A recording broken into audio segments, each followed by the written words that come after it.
Dames en heren, kunnen we de meeting... Ladies and gentlemen, can we open the meeting? It's wonderful to see so many people in the room, and I hope we will have a very pleasant and interesting meeting. I hereby open the meeting and welcome all of you, both the shareholders as all those who are interested and all guests. Given the fact that we have a live feed on the webpage of DSM, I also want to welcome all those who attend the meeting through this means. And for those present for the first time, my name is Rob Routs, and I'm chairman of the Supervisory Board of Royal DSM. On the podium behind me, you find members of the Supervisory Board, Pauline van der Meermoor, Eileen Kennedy, Victoria Haynes, Fritz van Baassen, John Ramsay, and Pradeep Pant. Also present among us, Erica Mann. Her appointment is on the agenda today. In the first row, you find the members of the Managing Board, Feike Siebesma, Geraldine Matchett, and Dimitri de Vreese. Next to me, Louisa van den Broek, Corporate Secretary. She'll draw up the minutes of today's meeting. Present in the room also members of the Executive Committee in charge of Strategy and DSM Food Specialties, Philip Eijkerman. On behalf of P&O, we have Judith Wiese, and for Innovation, we have Rob van Leen and his successor, Trish Malarkey. I'll come back to this in a moment. Chris Guppelsruder, in charge of DSM Nutritional Products, unfortunately had to be excused. Also, employees from several departments and business units are here, such as corporate control and accounting, legal, investor relations, and sustainability. I would like to particularly mention Atso Nicolai, who is leaving us after 8 years as president of DSM Netherlands. Atso, thank you for your contribution throughout all those years, and I would like to very warmly welcome his successor, Edith Schippers. I would also like to welcome Eric Wilson and his colleagues from Kpmg, our external auditors. In line with the Corporate Governance Code, the auditor is present to answer your questions under item 4, adoption of the financial statements, your questions about the fairness of the financial statements. We will have a brief commentary by the auditor later on. I also would like to welcome Joyce Leemreis, a notary public working with Allen & Overy. And there was a possibility to give proxies and voting instructions to her as an independent party. Also, she will supervise the conduct of this meeting with observance of all regulatory and statutory requirements, and this will be happening as usual. You had the opportunity to consult the agenda and the explanatory notes that have been published on the 26th of March. The registration date was Wednesday, the 10th of April, in line with the statutory term of 28 days exactly prior to this meeting. I therefore conclude that the notice convening this AGM has been published with due observance of all legal and statutory requirements, and that therefore this AGM is qualified to take legally binding decisions. For the sake of the efficiency of the meeting, we will deal with some items as one group before proposing them for the vote. Also, a few household announcements. Please notice the location of the emergency exits marked with green signs, and in the case of an evacuation, please follow the comments of the DSM officers. That's a long time ago. DSM will do, says the chairman. Really blushing. Please follow the instructions of the DSM officials. The language of this meeting is the Dutch language. If you wish to do so, you can also make any comments or ask questions in English. Ms. Matchett will answer in English. We have simultaneous interpretation from Dutch into Dutch and back. We have shareholders. Not have a headset yet to get simultaneous translation into English and vice versa. Headsets are available at the entrance of this room. It's possible to raise questions using the English language. Mrs. Matchett will always reply in English. We will deal with the items on the agenda in groups, and after the discussion there will always be the opportunity for asking questions. And my proposal is that, as usual, for each agenda item, every speaker in the first round will have the opportunity to ask a maximum of 3 questions. I know this is a source for frustration or irritation from time to time, but this is the best way to get us through this meeting. And then in the second or following rounds, you will have another opportunity to ask 3 questions. In this way, all those wishing to do so can take the floor. During this meeting, we will use an electronic voting system to conduct the vote, and the corporate secretary will comment and explain on the procedure. She will also lead the voting procedure. Please switch your mobile phones to silent mode, and let me point out that during the meeting it is not allowed to make any audio or video recordings. For the sake of the minutes drawn up by the notary public, we will have an audio recording. Also, we have a recording of the live coverage on the webpage of DSM. This live feed will be available on the webpage of DSM later on. Throughout the meeting, you have coffee, tea, and drinks, and some snacks in the hall with a large screen, so you can follow the meeting during over there as well. Please do not bring any cups or glasses into the room. After the presentation by Mr. Siebesme, I will inform you of the percentage of the issued capital eligible to vote present or represented in this meeting. And before we turn to the agenda of today's meeting, let me point your attention to the person of José Hernández Gómez de Freitas. In a company where safety is a core value, he died during his work as a contractor working for DSM in Kpmg in Brazil. His death clearly demonstrates that DSM can only be successful as a company when any person working for DSM will safely return home at the end of a working day. This applies to all those in this room as well. Let me now carry on with the meeting. I will now turn to the discussion of item 2 of the agenda, which is the annual report of the Managing Board. And before I give the floor to Mr. Siebesma, the Chairman of the Managing Board, in order to comment on developments of the past year, I would like to compliment him, his team, and the company with the wonderful results of 2018. The results we see flowing over into the first quarter of 2019. We've seen an outstanding year once again with a record performance. And actually, since 2015, every year has been a record-breaking year. And according to yesterday's outlook, 2019 promises to do the same. And we've also concluded the successful strategy period 2016-2018 with the vast portfolio transformation of the DSM. A splendid foundation has been placed for the further growth of the company based on the strategy update presented in June of last year. DSM is known as one of the most sustainable company, a company linking corporate social and environmental responsibility with operational excellence. Innovation is a crucial factor in this, and projects such as Clean Cow, Veramaris, Stevia, and Niaga are only testimony to this. And from my position, I would like to thank Mr. Van Leen for his work as first Chief Innovation Officer. He's leaving DSM this summer, and he can look back at a very successful career in which he managed to secure innovation, technology, and science in the heart of the company. Rob, you have earned our sincere thanks and admiration.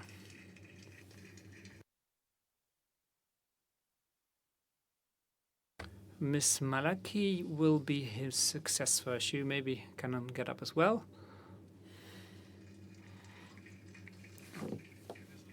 She already started her introductory period. Trish, a very warm welcome. We count on you to preserve and continue Rob's legacy. In conclusion, allow me to briefly address the share price. I remember the fact that last year we mentioned the fact that we had crossed the line of 85 euros. I'm very happy to conclude that for several weeks the share price has been above 100 euros. And since Mr. Siebesma took office, the share price has more than tripled at a almost equal AX. So I think this is something that's highly interesting for those present in the room. Thanks to the Managing Board and Executive Committee for leading the company towards this result. The company is doing well. Feike, now the floor is yours to comment on the annual report of the Managing Board, and you can find this report on pages 12 to 65 of the Integrated Annual Report 2018. The implementation of the Remuneration Policy for the Managing Board and the reservation and dividend policies will be dealt with under items 3 and 5 respectively. Feike, the floor is yours. Thank you, Rob.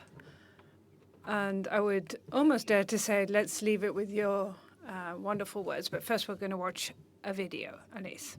And that's our ability to adapt to our environment, to transform in order to survive. Look at this company. What started from harvesting coal in the mines became petrochemicals. At the time, it was a necessary solution to the demands of a growing population. But as life changes, needs change. So it was time for them to change as well. Exactly. What was once a local coal mining company, they've grown to become a global science player in health, nutrition, and materials. Through this transformation, the company flourished. The challenges of nutrition and climate change and managing the Earth's resources can't be solved with just governments alone. We need these companies with the technological expertise and innovative power to provide answers. That's why DSM has decided to take the ultimate step in their transformation. It's what they've been building towards over the past century. Arrived at the true purpose of the company. The reason for their existence. To create brighter lives. For all. And with 1 in 4 people across the world already benefiting from their products, I believe they can do exactly that. From the dark tunnels of the Dutch state mines, something beautiful arose, a love for our world and humanity expressed through science, balancing profitable growth with playing a positive role in the world. Using bright science to create solutions for people today and generations to come. Healthy living, a stable climate, and a bio-based circular economy for all. I believe it's possible. And I'm not the only one.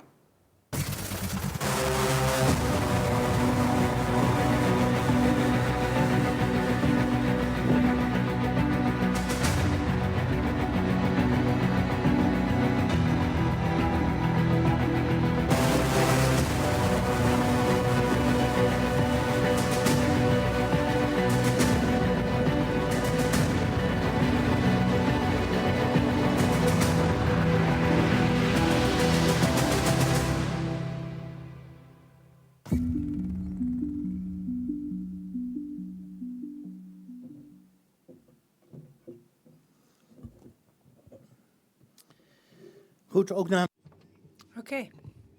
So, on my behalf and on behalf of the members of the Managing Board and Executive Committee, welcome at this general meeting of shareholders. And it's a pleasure to see that so many of you have taken the trouble to travel to Heerlen. We very much appreciate that. I'm going to give you a brief presentation on the state of play, what we accomplished in 2018, and also look a bit towards the future. I've got to show you this one, done and dusted. The agenda goes without saying. I'm just going to refresh your memory. Of course, shareholders of DSM, you know this very well. But what is DSM? 2/3, it's a company in nutrition, and then human nutrition, animal nutrition. You see that on the right-hand side of the pie chart, and 1/3 performance materials, particularly focused on sustainability, green energy, making cars lighter, greener, etc. And Innovation Center is the nursery, if you will, of a number of innovations. I'm going to talk to you about that later on. But many of these innovations are developed in the businesses themselves. Sales of almost 10 billion, 2 kinds of EBITDA. This is what you see here, about 1.5, and the other one is 1.8. The exact figures you'll find in the annual report. Why? Because last year we had extraordinary income, additional income, from the outages of one of our competitors in vitamins. And we said this is a one-off occurrence, and so we reported on it separately, which is why we have two different figures. And then our sales obviously take place globally. 45% of our sales are realized in what we call the emerging economies, 35% in Europe and 35% in the Americas. Oh, this is very difficult. No, I can't. It doesn't add up, these numbers. Someone has to help me here, because this, if you add it up, it exceeds 100%, so that just doesn't work. So, well, anyway, I would say 45% is emerging economies, 55% would be the west of the world, and Europe would take the lion's part of the 55%. And, of course, we don't want to have more of a focus in emerging economies. 45, 55% is a good percentage. We don't want to be overexposed in that part of the world, nor do we want to be underexposed. Innovation, about 20% of our sales innovation has been defined as the products that we've been introducing over the past 5 years. These are products that we introduced over the past 5 years, which means 20% of our sales. In order to have this percentage, and this is the percentage that we aim for, you have to run really fast in order to hold on to this percentage, because obviously you always lose 1 year. R&D, 5% approximately of sales that we invest in R&D, 23,000 employees with a high engagement score, every year higher. Every year, more engagement, more commitment with the company. Our strategy, and I'm going to talk about that in further detail in a couple of moments, aligned with the Sustainable Development Goals of the UN and the megatrends worldwide. And sustainability, you see lots and lots of abbreviations. Greenhouse gas, that's the first one, GHG. Linked RCF, which is our revolving credit facility, and that means that if we need bank loans, the interest that we pay on those loans is linked to our performance with respect to greenhouse gases. This is quite unique. Geraldine agreed that with the banks last year, and in the financial world, this is quite unique to link your interest to sustainability performance. So compliments to the finance team and sustainability team. SBT is science-based targets. We all know that at the time we entered into the Paris Agreement. Mr. Stevens, welcome here. I was thinking, oh my God, what are we going to do without you at this AGM? And I'm so pleased to see you here. So the SBTs are our targets that we have defined, derived from the Paris goals. And if every company achieves its own SBT target, then collectively we will be able to achieve the Paris goals. Not everybody can do that. The climate panel a couple of months ago highlighted that the world is far from on track to achieve these goals. So apparently not everybody's doing the exact same thing that we are doing. Renewable energy. 41% of our energy is renewable or comes from renewable sources. Now, we're preparing for a world in which we have carbon dioxide pricing, more than 25 euros per ton in Europe, and internally we calculate a price of 50 euros per ton. And we also take part in the process of disclosure, transparency, if you will, concerning climate-related financial matters, so how climate impacts on our business.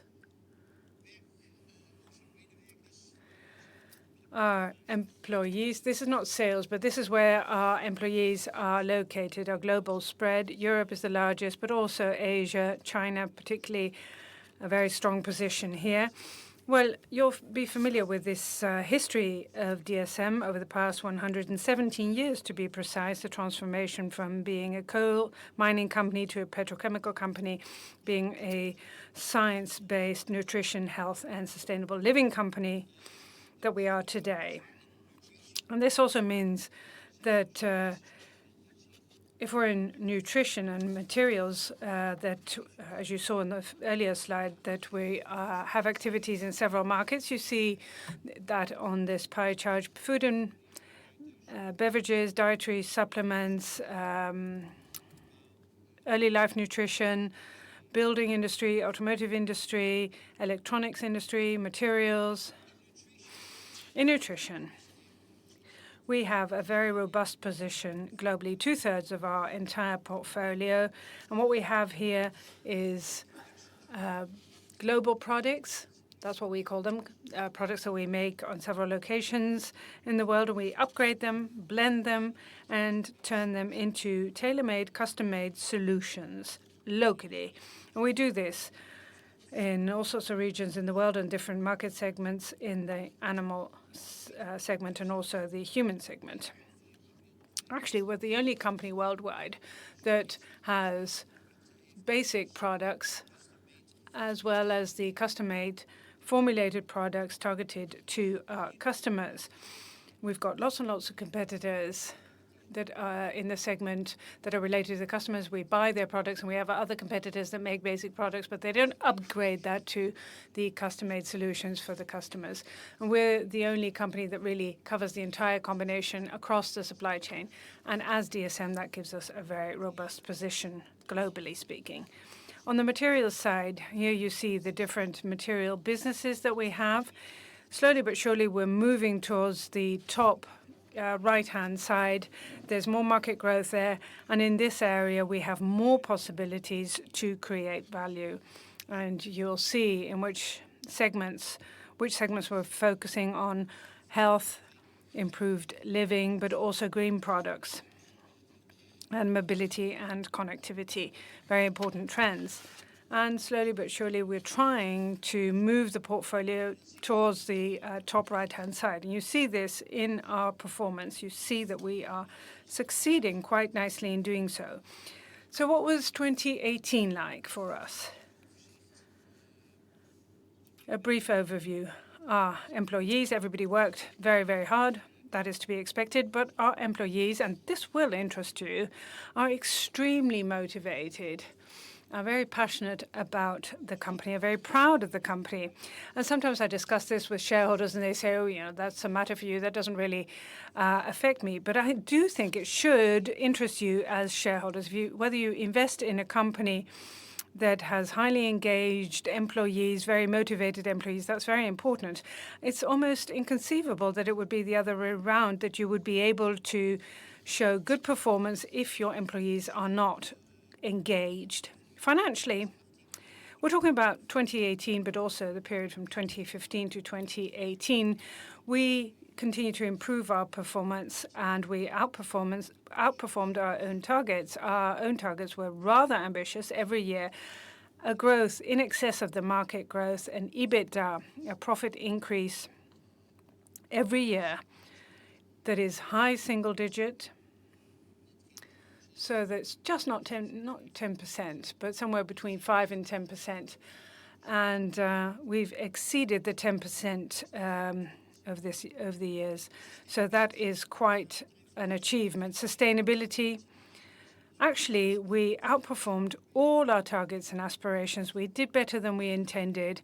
I already mentioned our people, our employees, so we have an excellent position in the market.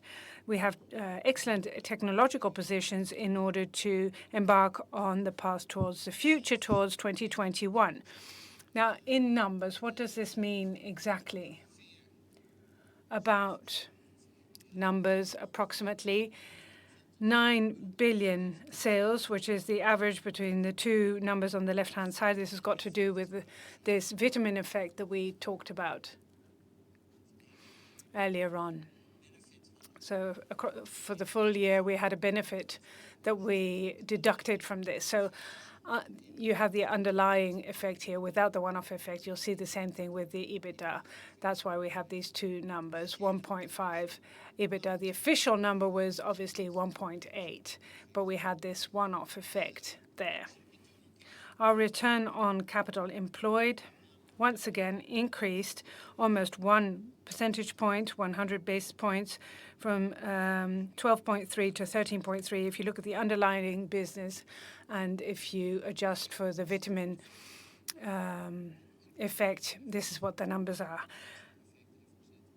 We set aside the additional effects, the vitamin effect, we report that, but we decided that we need to be held accountable for the performance without this extraordinary, this one-off effect. Our net debt has decreased even further. For the full year, we ended the year hardly without a debt.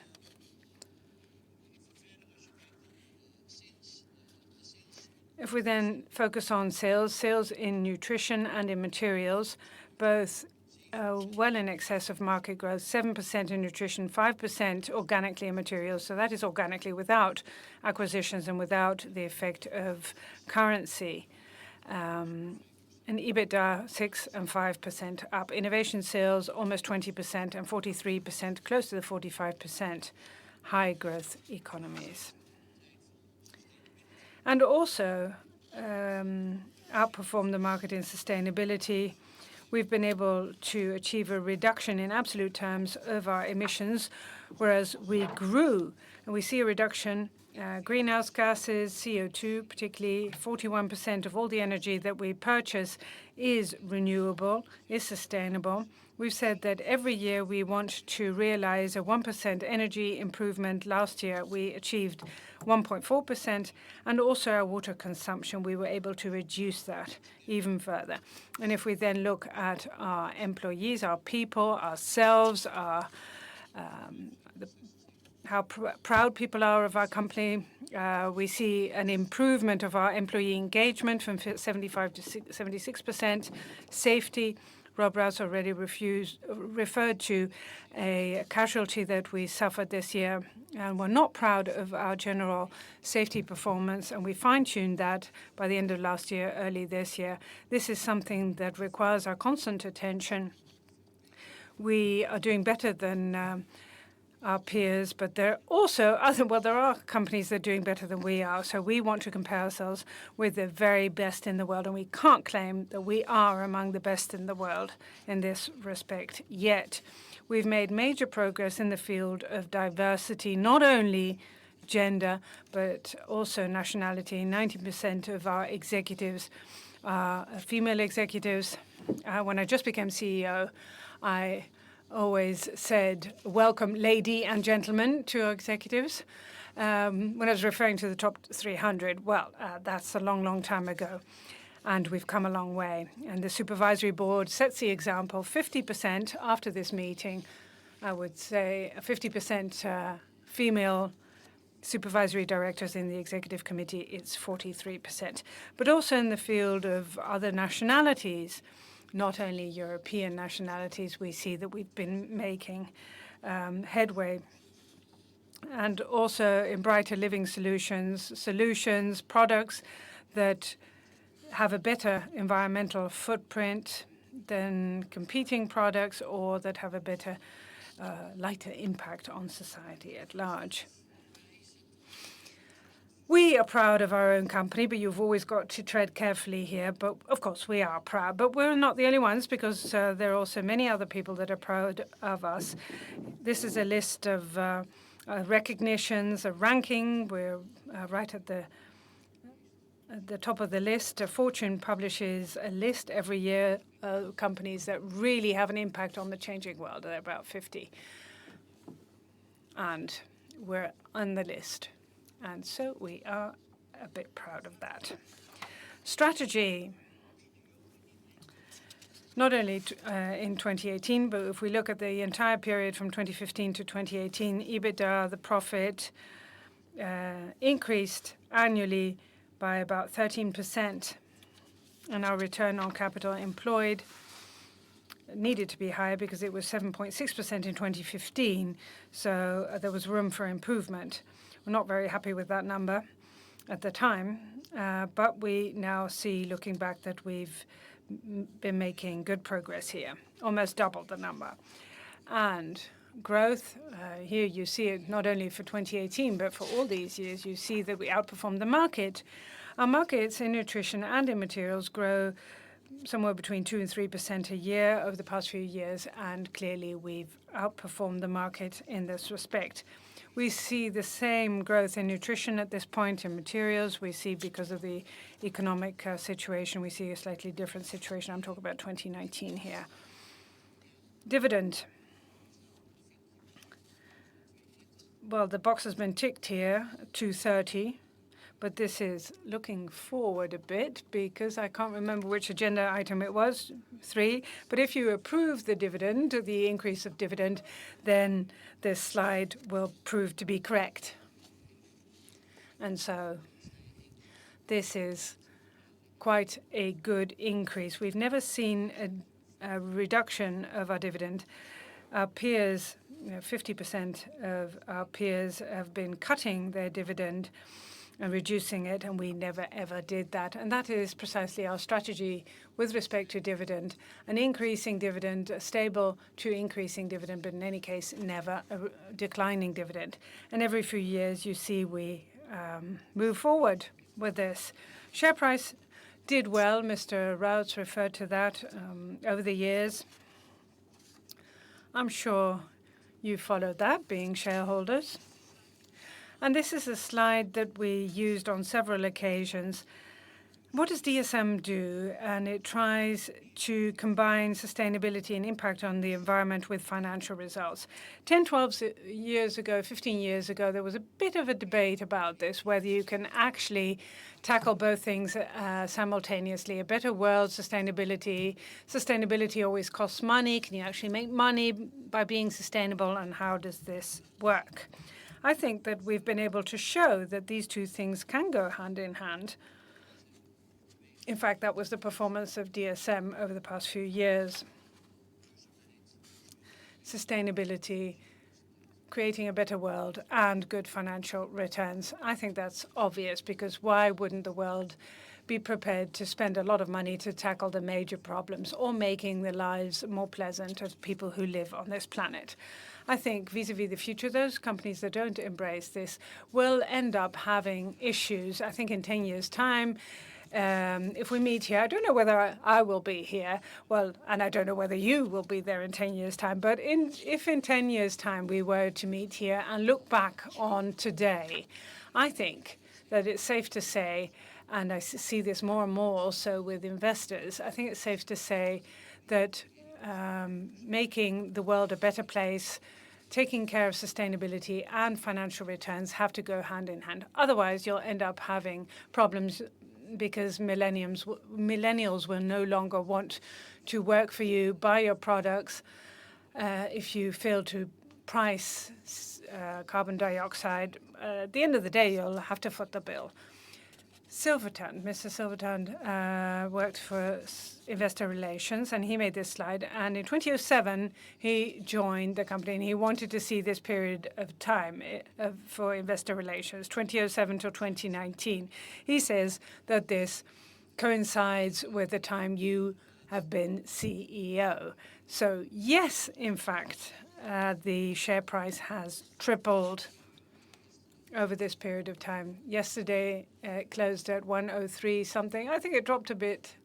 Or is it still in excess of 100? Still over 100. Yeah. And so greenhouse gases, also because of the changing portfolio in the course of the years, has dropped dramatically.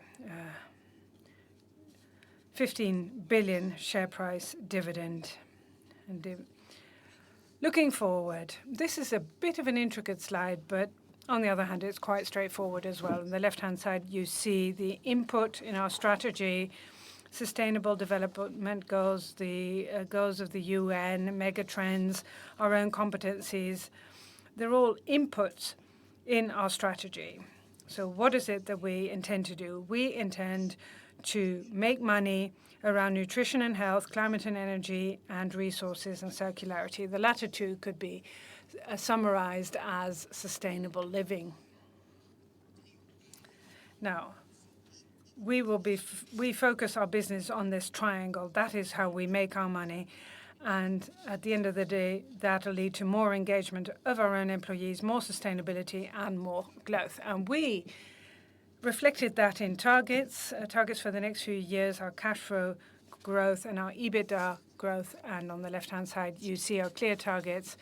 And we can be held accountable for that over the next 3 years. And on the right-hand side, you will see the underlying ambitions that we also have, not really target, but because we've got lots and lots of targets, but they're sort of underpinning ambitions that we need to have if we want to achieve the targets. And of course, you see your sales growth here, your working capital, our investments, and return on capital employed and earnings per share. Innovations are crucial to the future of DSM. Part of the growth will be driven by innovations, and over the past few years, we've really focused on that, particularly on a number of larger projects. And I'd like to discuss a couple of them very quickly, because they will be a determining factor of our performance over the next few years. Vera Maris Green Ocean, it's a joint venture with Evonik. What do we do there? We make sustainable fishing truly sustainable.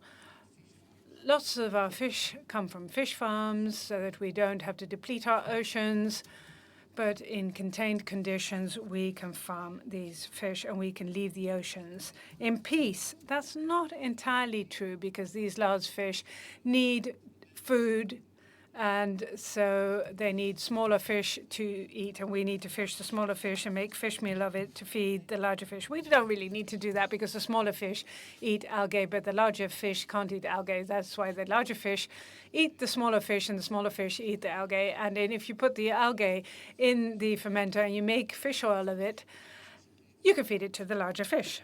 And that's a good thing for the ocean, because you can make things more sustainable, but it's also good for our customers, because of the warming of our oceans and warming of our planet, the fish stocks in the ocean are dwindling, and prices therefore are increasing. And if you produce it in a fermenter, of course, things can remain stable. Clean Cow, yet another innovation product also focusing on sustainability. Many of us know that a lot of our emissions come from our cows, CO2 equivalents, so to speak, because we're talking about methane here that cows emit at the front and the back, to put it bluntly. And this is quite a substantial contribution to the greenhouse gas emissions on this planet. Of course, cows have been excluded from emission rights, CO2 payments, etc. I don't know whether that should always remain the case, but we've got ingredients that we are testing and registering right now to make sure that the methane emissions can be reduced by 30%, which is quite an important reduction. And that way, you can make the meat and dairy industry more sustainable. Fermentative stevia. Stevia is a really natural sweetener. Many sweeteners are chemical sweeteners. They have all sorts of drawbacks. And this is a natural product, and it comes from plants. It's a plant extract. At the supply side, that makes things a bit tricky, because there's a limited supply, a bit irregular, higher costs, and of course, you should be able to do things differently through fermentation technology, and DSM is very good at that. We entered into a joint venture with Cargill, and we're well positioned to serve this significant potential in the market. Niaga, carpet, but also other applications in the US. Carpet is the #2 landfill activity. So what do we do with our old carpets? Well, we throw them into the landfills, or we turn it into a mountain. And we do the same thing with diapers, with nappies, especially in the US. So we have enormous landfills with carpets and nappies. And in hundreds of years, people will start digging and won't find pyramids, but will find carpets or diapers. Anyway, the question is whether we really want to leave our planet that way for future generations. So we said, okay, we have to come up with a solution. Now, that is tricky because the chemicals that you use in carpets, they have a top layer, bottom layer, and they're very difficult to dissect and to separate afterwards. It's a very costly process. No, and if you would make the carpet from the same chemicals at the end of the process, you could reintroduce it into your plant and reuse everything and start all over again. And that way you can make it completely circular product. Last but not least, the first quarter. Geraldine presented this yesterday as well, the figures for the first quarter and how we started the year. And actually, we started very robustly with a sales growth of 3% and 10% EBITDA growth, actually even a bit more.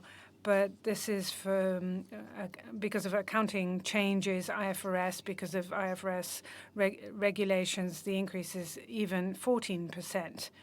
But I'm not really mentioning that, although it will be the official percentage according to the official accounting rules. But if you compare year on year, it's 10% growth. Nutrition did very well, and materials in these very tough economic conditions has shown its resilience. Operating cash flow increased as well. Net profit slightly lower than last year, but that is because of the one-off vitamin effect. So if you adjust for that, it's better than last year. And then the start of this first quarter 2019 has prompted us to increase the outlook for the full year. And I believe that shareholders yesterday welcomed that in general. So this is how we started off the year. And as Mr. Routs just pointed out, we expect that we will realize a profit growth. 2019 is expected to be yet another record year for DSM. But we'll have to wait and see, wait for another 9 months. So once again, good to see so many of you here. And thank you for your support and loyalty over so many years to DSM. We very much appreciate that. Thank you.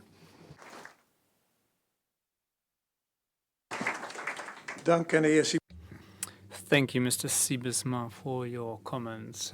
Now the moment has come to ask questions about agenda item 2. You can use the microphones that are present in the room. Please first indicate your name, the organization that you may represent. Who would like to take the floor? Thank you, Chairman. My name is Gert Hospital. I represent the Association of Shareholders, VEB. The share price is at the record level. Yesterday, we've seen a positive profit announcement. So I guess that in preparation for the meeting, the members of the board thought it's going to be a piece of cake. No critical questions today. Well, I can assure you that we will ask critical questions. Certainly, looking at the strategy update that we've seen in June 2018 after the last AGM, when we look at the adjusted EBITDA that has been forecast for the nutrition development, we see that it has already been achieved. And Mr. Siebesma just told us that the strategy is something you can hold us accountable for. You already achieved it nearly. So the question to you is whether the adjusted EBITDA for nutrition was not too low. When taking a critical view on this target, what target you would formulate for 2021 for yourself now? Now, materials. We see that the organic growth is expected at 25%, and that's quite an achievement because you don't depend on autonomous growth in nutritional. You depend on the demand of the end users, for instance, the automotive industry, and that's a cyclical industry. So I wonder how you come to 5%, not 25%, 5% organic growth. Is that a realistic achievement? And then a last question, I'm listening to you, Mr. Chairman, about 3 questions, and I'll come back in a later turn. In June 2018, at the strategy update, we essentially thought that you would look at the merger between nutrition and materials that have very little synergy. During an analyst call, you have received questions about this, particularly about the cutbacks, the possibility to invest in materials as a business unit. As far as we can see, there only is a possibility to invest in the write-downs, and there's no real M&A budget for materials as a business unit. And that leads to the follow-up question: why aren't you investing much more clearly in materials if you decide not to divest this business unit? If you're not investing, then certainly now, looking at the economic cycle, this would be the perfect moment on the top of the market to divest, to sell off. So please explain your approach on this. Thank you. Thank you for your questions. So there's always somebody who reigns at a party, they say. Feike. And they may do so if they wish. Thank you for the questions. I'll cover them, and maybe Geraldine and Dimitri then later can give some additional comments if needed. When looking at the EBITDA growth of nutrition, this is a target we achieved for 2021. You say, no, we achieved it for the period 2015-2018. We achieved EBITDA growth high single digit, which means 7 to 9%. And this is generously more than 10% by now for that period. If we look at the upcoming period, 2018, and we're now into Q1 2019 up to 2021, once again we said that the adjusted EBITDA operating profits in nutrition would once again be at a high single-digit level. And indeed, in Q1, we have outperformed. So we have made about 10% of 97%. I'm being corrected. No, in 2018, in the suggested update, you mentioned an adjusted EBITDA of 20%. Well, if you add Q1 2019, you already overachieved this. My apologies. Now I see your point. Excellent point. Well, different question, different answer. This was about EBITDA growth, but you agree with me that this is an ambitious target and that overachieving this is actually quite a performance, quite a feat. Now, about the margin. We indeed stated that it would be over 20%. Currently, we're achieving this. So that is the profits margin ratio. I'd be cautious about increasing it even further. Many people ask us about this. It may be an odd answer. Don't we want to make a limited additional profit? No, we don't. I'm not so happy for that. It could be a wonderful profit percentage. If sales can increase with this profit percentage, then obviously the overall profit of the company will grow year on year, and therefore we hope the share price. But if you get into crazy profit percentages on sales, you may destabilize markets, and in a way you don't want to destabilize them. So I'm happy if we achieve 20% on a solid basis. The world is volatile enough to make us work very hard to achieve this. This is not something easily achieved. Anything you would like to add? Maybe just one clarification, and I think it's an important one, which actually is fully aligned with your answer, which is that our target is actually the EBITDA growth. On the right-hand side, what we show as our ambitions that underpin the target. It's very important to remember that what truly, at the end, funds our innovation, our growth, the dividend, is the earnings line itself. Being the CFO, I'm very conscious of the fact that you can get a margin up relatively easily, but it doesn't drive the right economic generation, which is actually generating the earnings. So I just wanted to clarify what is an ambition that underpins the assumption versus a firm target. Yeah, but Geraldine refers to the slide,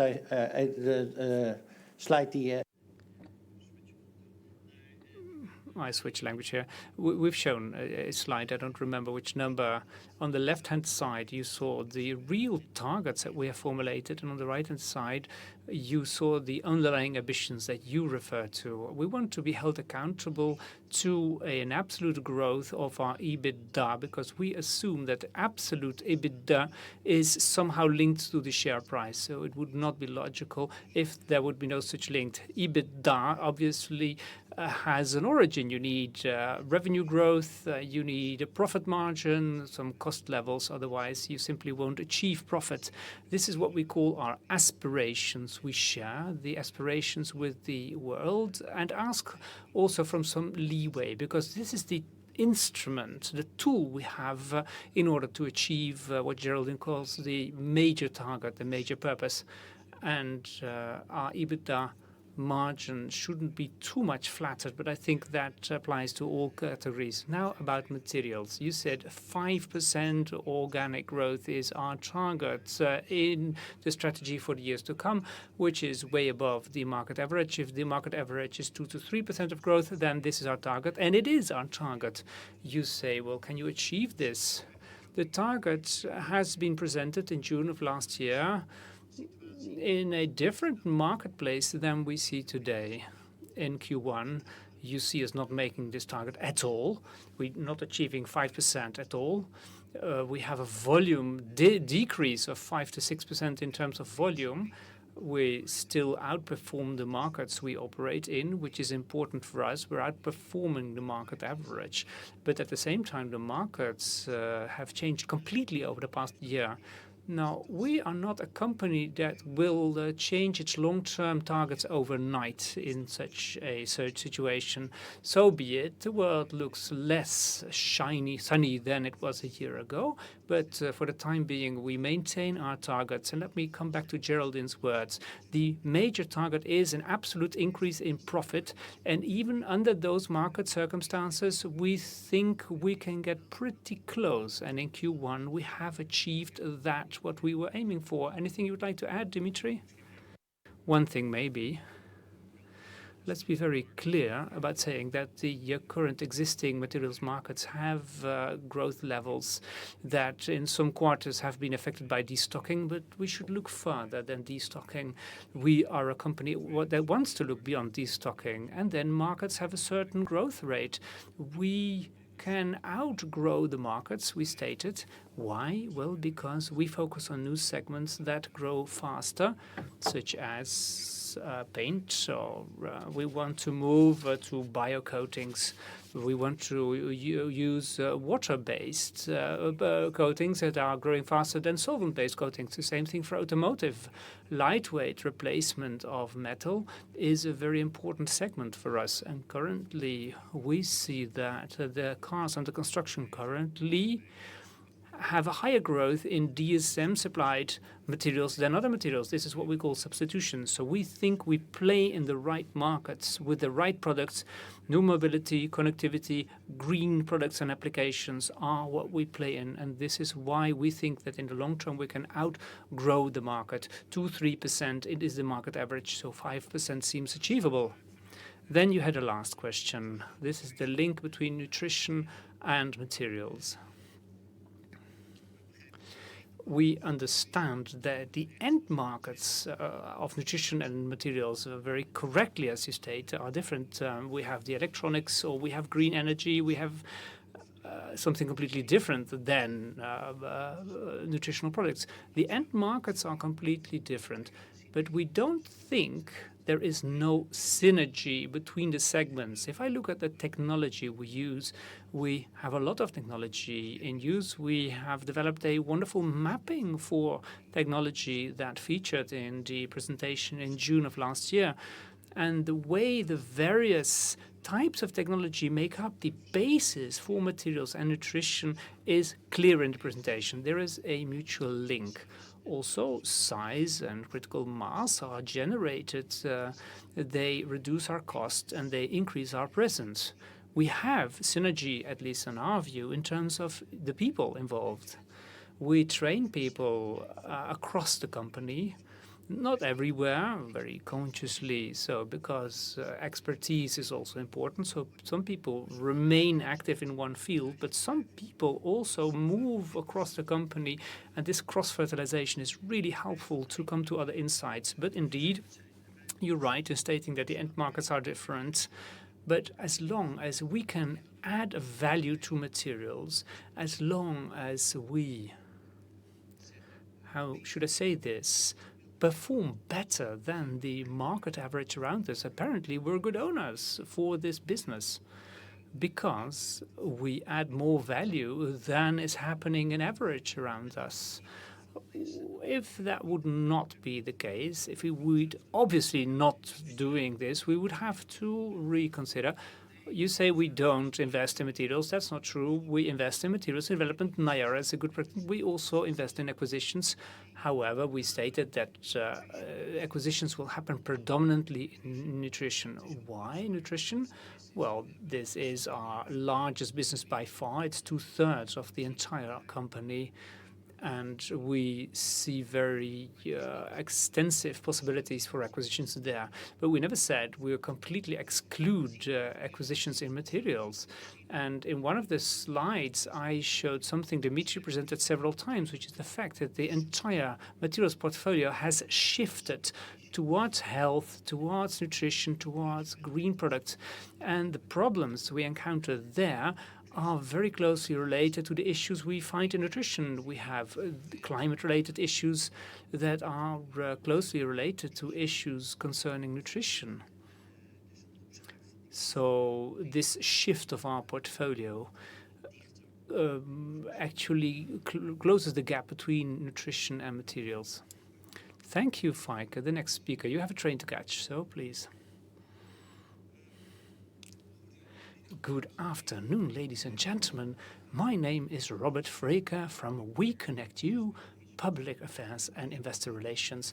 In the Netherlands, we have 3 champions of sustainability, Wibbe Akkels, Paul Ponnen, and Feike Siebersma. And that's a wonderful lineup. However, currently, only one of them is still working, both with Unilever and DSM, which is Mr. Siebersma. And despite his vast drive, there's a risk that worldwide 1 million species of plants and animals will disappear. So we need to step up the effort. Something I appreciate is the integrated approach, the practice what you preach approach of Mr. Siebersma. He does many things in the field of lighting, warmth, mobility, energy, and I want to state that he is the ambassador of the Waka Waka. He hands them out everywhere, and this is something the Shell CEO isn't doing yet, so maybe Mr. Rouse, through his network, can solve that problem. He didn't give me a Waka Waka yet. I think that's a wonderful step. We'll solve this during the meeting. It's your turn in a moment. It's my turn now. Please keep quiet within the rules of decency. Thank you. Well, isn't that important? I think we should treat each other with respect and decency. Within Unilever, you know about heating of chairs, and this makes sure that we can heat people's offices very cheaply. It saves a lot of money in the office, and it provides a lot of comfort when we heat chairs, and the thermostat can be turned down worldwide for 3 degrees centigrade. If all your employees and their families have a circular showering, that saves 1 Olympic swimming pool per day, including the heating. And then I think it's wonderful that Edith Skipper has been convinced to start traveling with the sustainable travel of DSM, because she has this fantastic network in The Hague.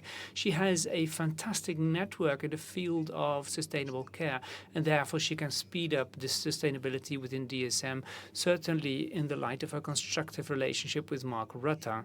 And then a final remark. I'm really happy about the following. And this is my question. What is the cross-fertilization between Unilever and DSM? Can you expand on this? And then the reduction of 30% of methane, I think that deserves a Nobel Prize.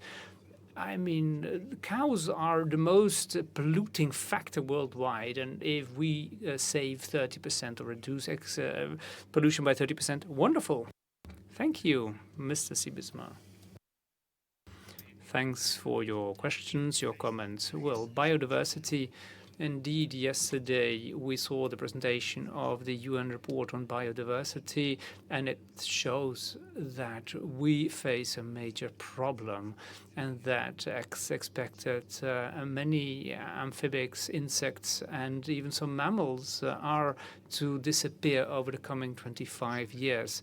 I think this is our common concern, and it's completely valid you point out this challenge.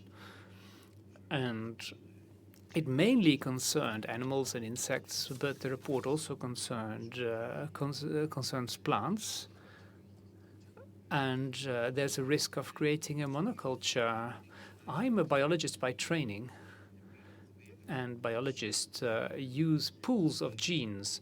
And if a pool of genes is not sufficiently diverse, then things go out of hand sooner or later. That's basically what this report amounts to. This is a source of concern for our world. We at DSM have developed policies, and Mr. Van Leen has looked into this in detail over the past 2 years. In terms of our own operations, we try and advocate the importance of this issue and the need to address it worldwide. So I think it's more than valid that you highlight this point at our meeting today. Then Waka Waka, a wonderful, simple invention. You have a small solar device. And Alice, if you can find one in the office, then I'll give him to Mr. Routs. It's a very simple tool that can bring lights and even electricity for charging their mobile phones worldwide, because many people have no access to electricity in their homes, and wherever possible, I hand them out as gifts. Well, heating chairs, an issue we've discussed several times. I could even enjoy the system myself. I found it works, and I know you are an important advocate of chair heating to see whether we have other ways of heating ourselves than heating the air around us. Circular shower technology. I know the technology. It always leads to giggling questions about the exact reusing the shower water and how clean you get, but actually there's a filter involved, so it really gets you clean. It's nice. It's not exactly DSM's core business, so I'm not sure what I can do, but I understand the concept. Edith Skipper, well, we are happy she's with us, so we share your happiness there.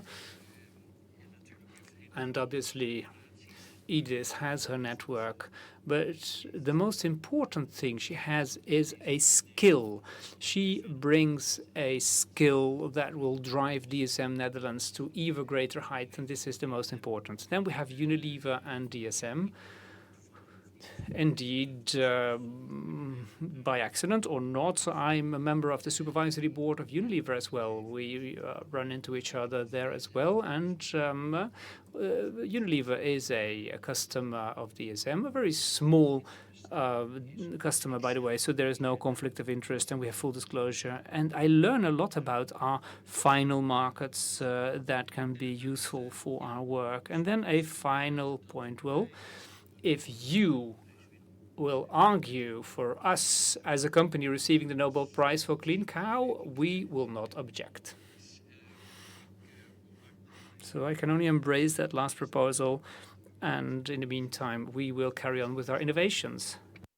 Maybe we can work on this together, because I can't really get far on my own. And this is a dramatically beautiful innovation that will bring purpose to the world. I essentially agree with you. cows represent a very significant part of our CO2 exhausts, and we as DSM think it's odd that cows have been excluded. They amount to almost the same pollution as traffic, and traffic will be charged by billions of taxation. Exactly, and it is highly cost efficient. Let's have cows in Amsterdam instead of electric cars. Oh, yeah. Microphone D. Microphone D. Thank you. My name is Carola van Lamoen. I work for Rubico, and today I will also be speaking on behalf of Achmea Investment Management, Menzies, NN Investment Partners, and MN. You referred to the excellent performance, and so first you deserve a compliment for your performance of this past year. DSM once again showed excellent performance in terms of sales growth, profitability, return on invested capital, sustainability targets, and also strategic targets. And it's a good development that the auditor of DSM says that he has reasonable assurance instead of limited assurance when auditing the financial statements. I have 3 questions for this agenda item. First of all, you talked about sustainability. It's a driving force for DSM. And we saw it on slide 23, if I'm not mistaken. DSM defines 5 sustainable development goals as being the most relevant for the organization.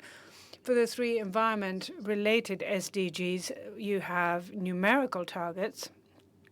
But for the goals numbers 2 and 3, that doesn't seem to be the case. Could you perhaps point out how DSM measures the impact for SDG 2, zero hunger, and 3, good health and well-being, and which goals you apply to that effect?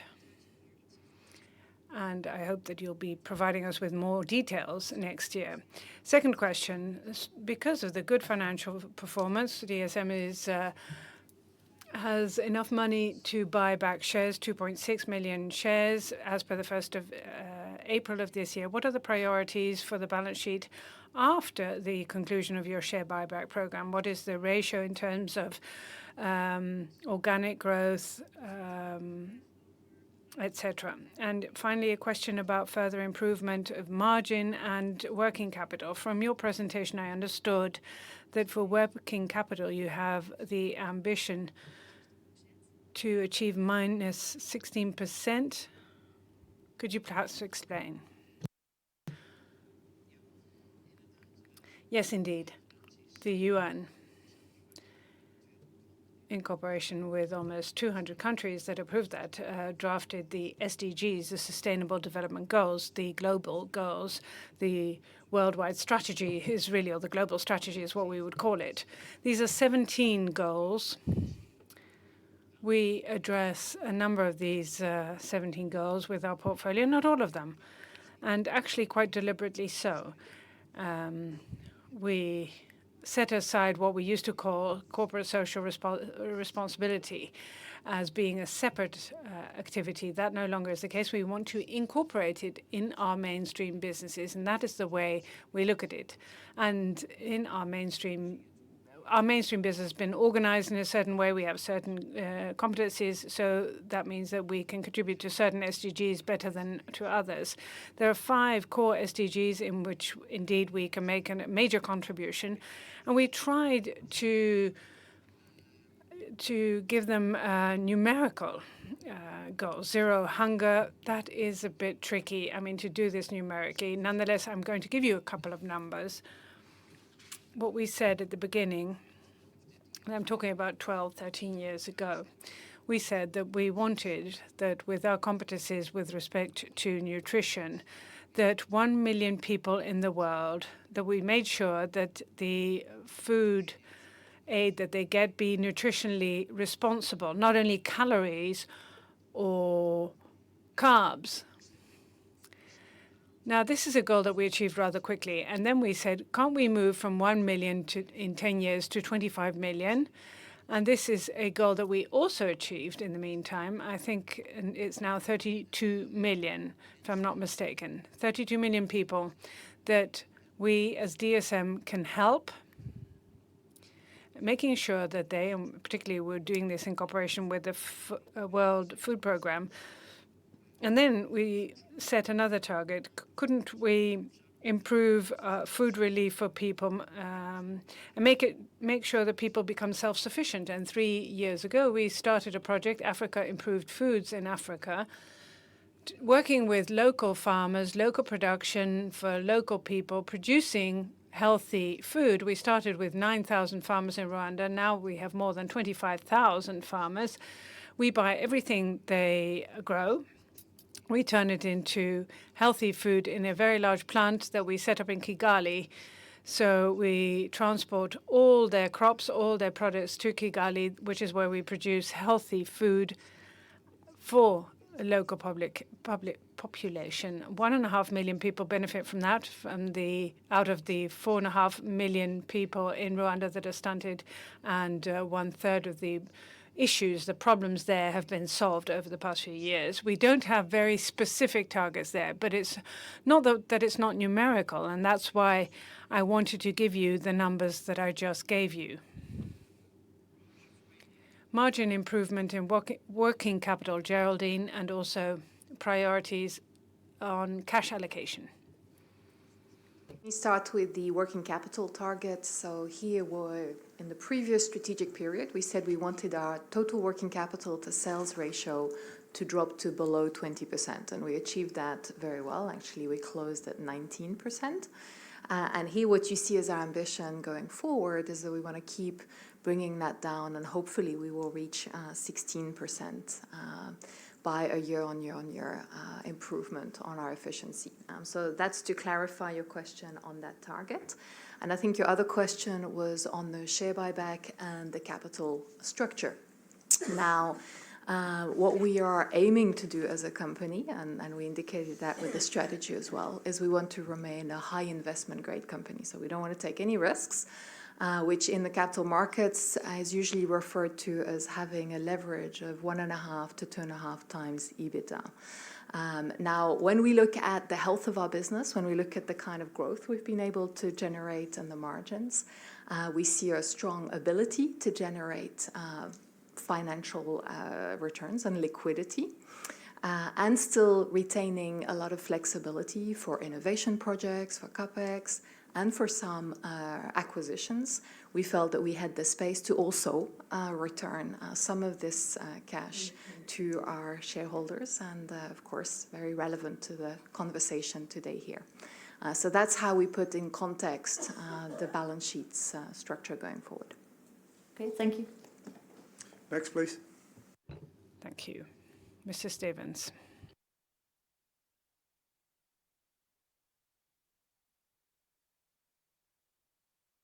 Thank you, Mr. Chairman. My name is Stevens of the Foundation of Legal Protection of Investors. Yes. Well, it was discussed earlier on. Possible split. Separation. We gave it some thought as well. And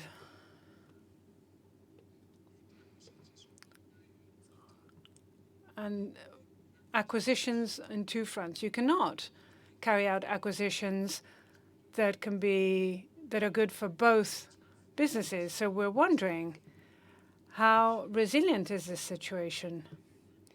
How sustainable is it? You can only do acquisitions either for one business or for the other. But at some point, we have the distinct impression that things should become separated. We'd like to hear your opinion on that. And there's something else that I forgot. I would like to congratulate you with your excellent performance. And yes, you conducted a great deal of research over the past few years. Now what? Less research? And benefiting more from the products that emerge from your research, consolidation. How are you going to proceed now? And recently, you've conducted a great many acquisitions. Now we're wondering,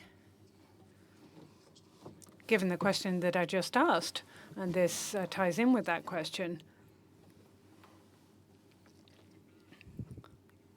Are you going to buy more ready-made products and stuff so that, you know, things that have been designed, that you're going to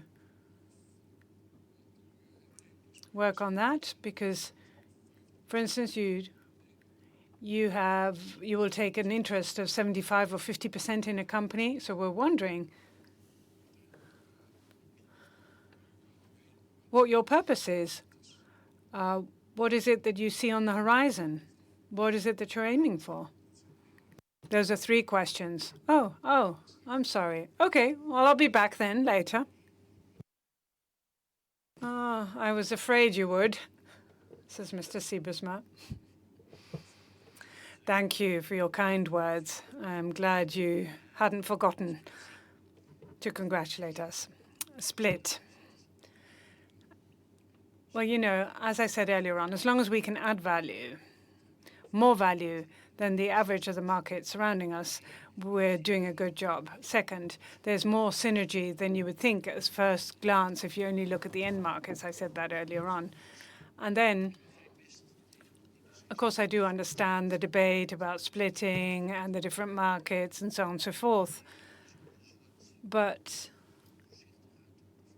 I've got to be careful and be careful what I say before people start correcting me. But you also have this sort of trend, this sort of fashion.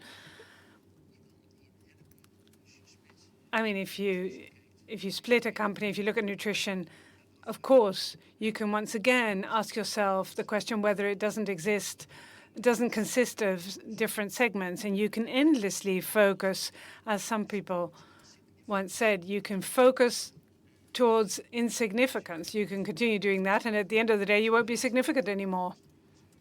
No, that was never our idea, but it's just materials and nutrition. Yes, I understand that, but we're in both. And if we're talking about environment, health, medical, green energy, when I talk about biotechnological know-how that we have to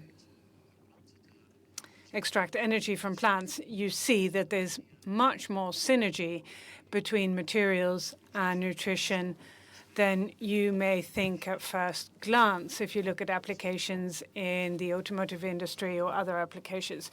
And you also see over the years that our portfolio, and Dimitri worked very hard at this, shifted towards the higher value segment and also shifted towards things that have much more synergy with our nutrition business. So perhaps you could even venture to say, if we would have called it green energy, you might not have had such a problem with it. And now we've called it materials, and now it sounds very much as if this is something that has nothing at all to do with DSM. But of course, you could put this into perspective, and for some parts of the portfolio, I would understand that, but it doesn't apply to each and every part of our portfolio. And particularly in materials, we will constantly work at changing the portfolio and shifting, as I showed on one of the slides. More research, or have we already conducted enough research? Are we going to slow down? Well, when you pronounce those last few words, I saw Mr. Rob van Lene saying, no, more, and instead of less. And I think that's a good thing. We need to continue to invest in the future, and we do realize, well, perhaps not always everybody here in this room, but we do realize that a number of our innovation processes cover 5 to 10 years, or even more than 10 years, which means that some things, such as Clean Cow, Rob, when did we start that project? I think it was 2007, 2008. That's when the first ideas came up, so that's almost 10 years ago. So some of these projects simply take a lot of time, and we know that we have to deal with these long periods of time, which also means that you have to constantly invest. Otherwise, you end up having issues. And that means that Mr. van Leen in recent months has been working very hard, as I myself have, and other members of our management have been working very hard for the benefit of future generations. And I think that you have to show good husbandry, and you have to constantly show good stewardship. And there's going to be a next generation in 5 years' time, and then in 10 years' time, and then again we will also have to be able to grow. So no, we're not going to reduce our research. No, the purpose of our question was not to reduce research, but you make something and then you work on it, and then at a lower level you focus on the future, because you have to constantly work on research, but at some point you will have to expand or benefit from what you have achieved. Yes, you reach a point that you've developed things that you need to introduce in the market, and that's a luxury position that we're in. We have carried out a number of large innovations, stevia, Niaga, clean cow, etc. These are innovations that over the next few years, next 2-3 years, will be introduced in the market. In the short term, we've developed them to such an extent that now they're commercially feasible and they will make a contribution. And at the very same time, besides the fact that we're doing that, absolutely, at the same time, we once again focus on things that will only be introduced in the market in 2025. So I think that we owe it to ourselves as a company to do that. Otherwise, you'll just erode your business, and it's very difficult to. So it's very easy to increase your profit for next year and to stop our future-oriented research. And then, of course, we will boost our profit figures next year, and you won't feel the impact over the next 2 years, because we will still be working on the research that we started 5-10 years ago. But that's not a good strategy, and I'm sure that you'll agree with that. Question on acquisitions. I don't entirely understand ready-made things, whether we buy that. You have to help me out here.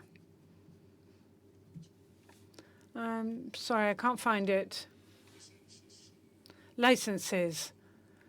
You just acquired a company with licenses. Yes, we do tend to do that from time to time. So we were thinking, wouldn't they want to save on R&D and then buy ready-made licenses from a company that can't introduce those things in the market? Well, it's both things, really. From time to time, we purchase licenses, technologies that third parties have developed. Very often they haven't been developed right to the hilt, and we have to continue to develop them. So yes, we have licenses for these patents, and sometimes we have a small participating interest, as you quite rightly said, in smaller startups. We have a DSM venturing funds that has a participating interest in smaller startups, and very often they have something to do with technology. And this is not instead of our research, but it's on top of our research. But they're very focused acquisitions, and we have an internal process for that. We only invest in those licenses and those companies that have something to do with our mainstream operations. So we're not going to do something outrageous, something that we found externally, something that we might think is interesting. No, it really has to strengthen our core business. And thank you, Mr. Stevens. Can I request you not to repeat questions that have already been raised? I think this whole split issue has been dealt with, so please raise new and fresh questions at the back of the room.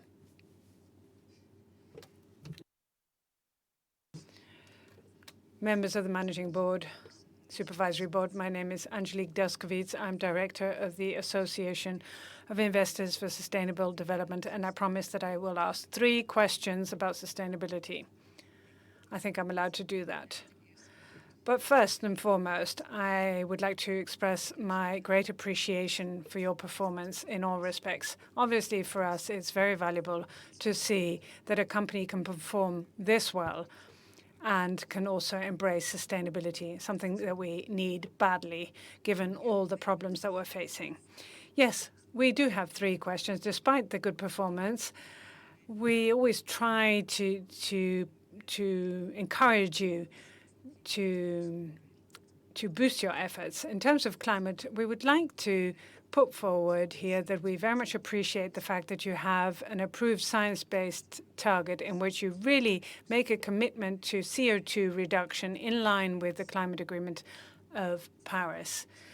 You play a leading role in the TCFD recommendation for implementation, and this is an extraordinary position, and we're wondering what steps you intend to take for this in this next year. What is it that we can expect with respect to implementation, both in terms of opportunities and risks? I'll quickly move on to living wage. Living wage has been on your agenda for quite some time and has been on our agenda as well. It's in the annual report. I would like to compliment you for that. You've been working on it. You're carrying out an extensive analysis. Can we expect a commitment in the short term in which you would say a living wage for all our employees is indeed a possibility this year or next year? What is it that you would have in mind for the supply chain in this respect? Now, my last question about sustainability, you refer to this, the SDG 12's sustainable production and consumption. You're working on that, and you are also looking into how to measure that. Wouldn't it be an obvious next step to say, okay, we are 100% circular as a DSM company in the short term or in some term? Those are our questions for the time being. Thank you.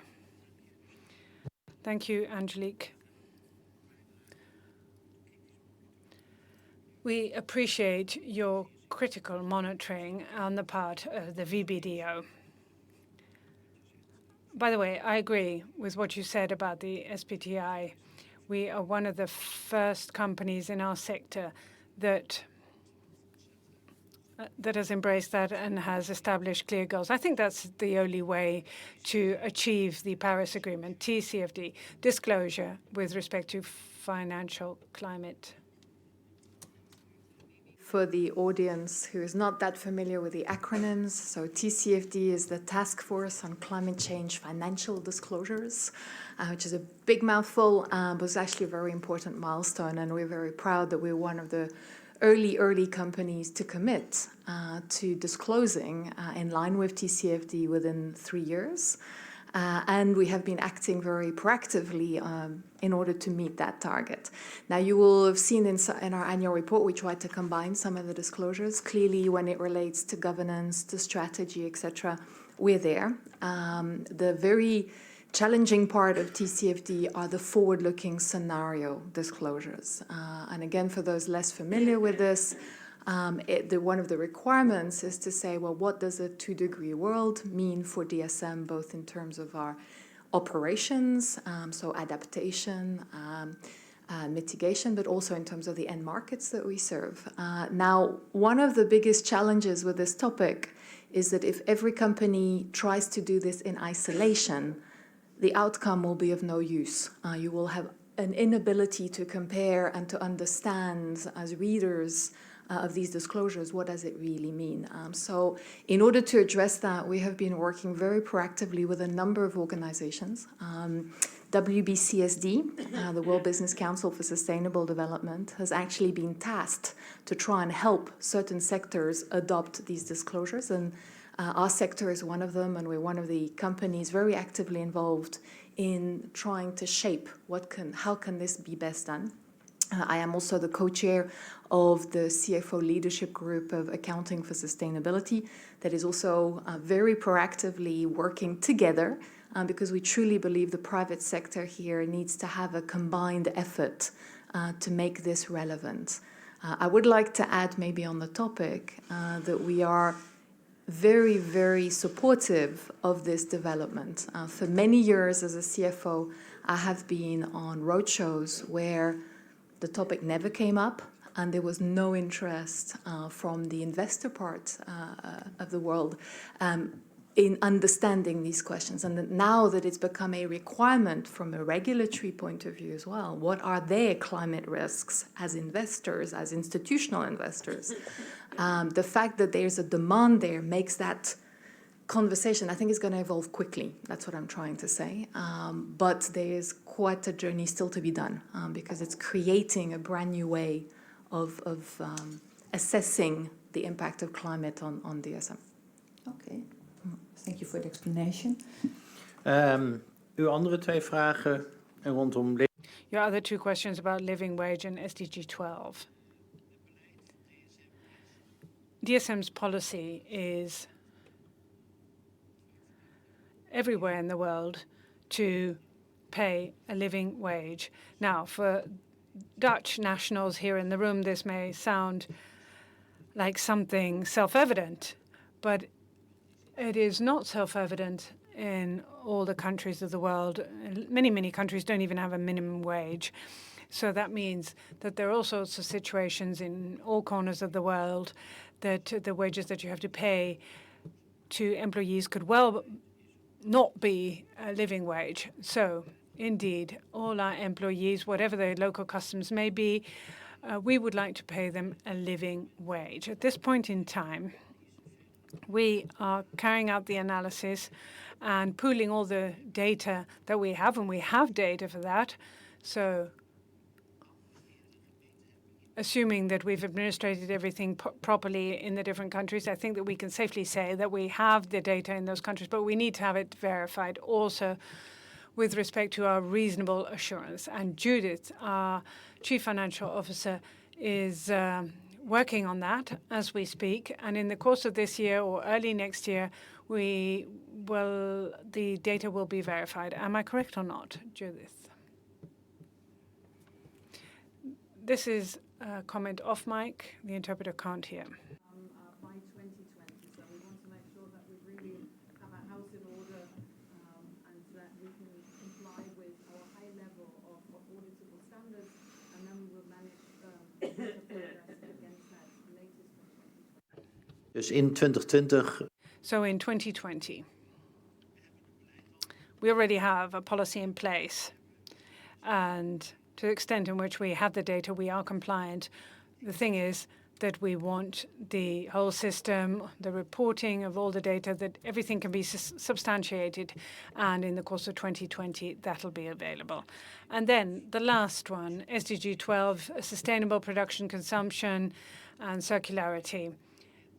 Well, we very often talk about scarce materials and that there's an end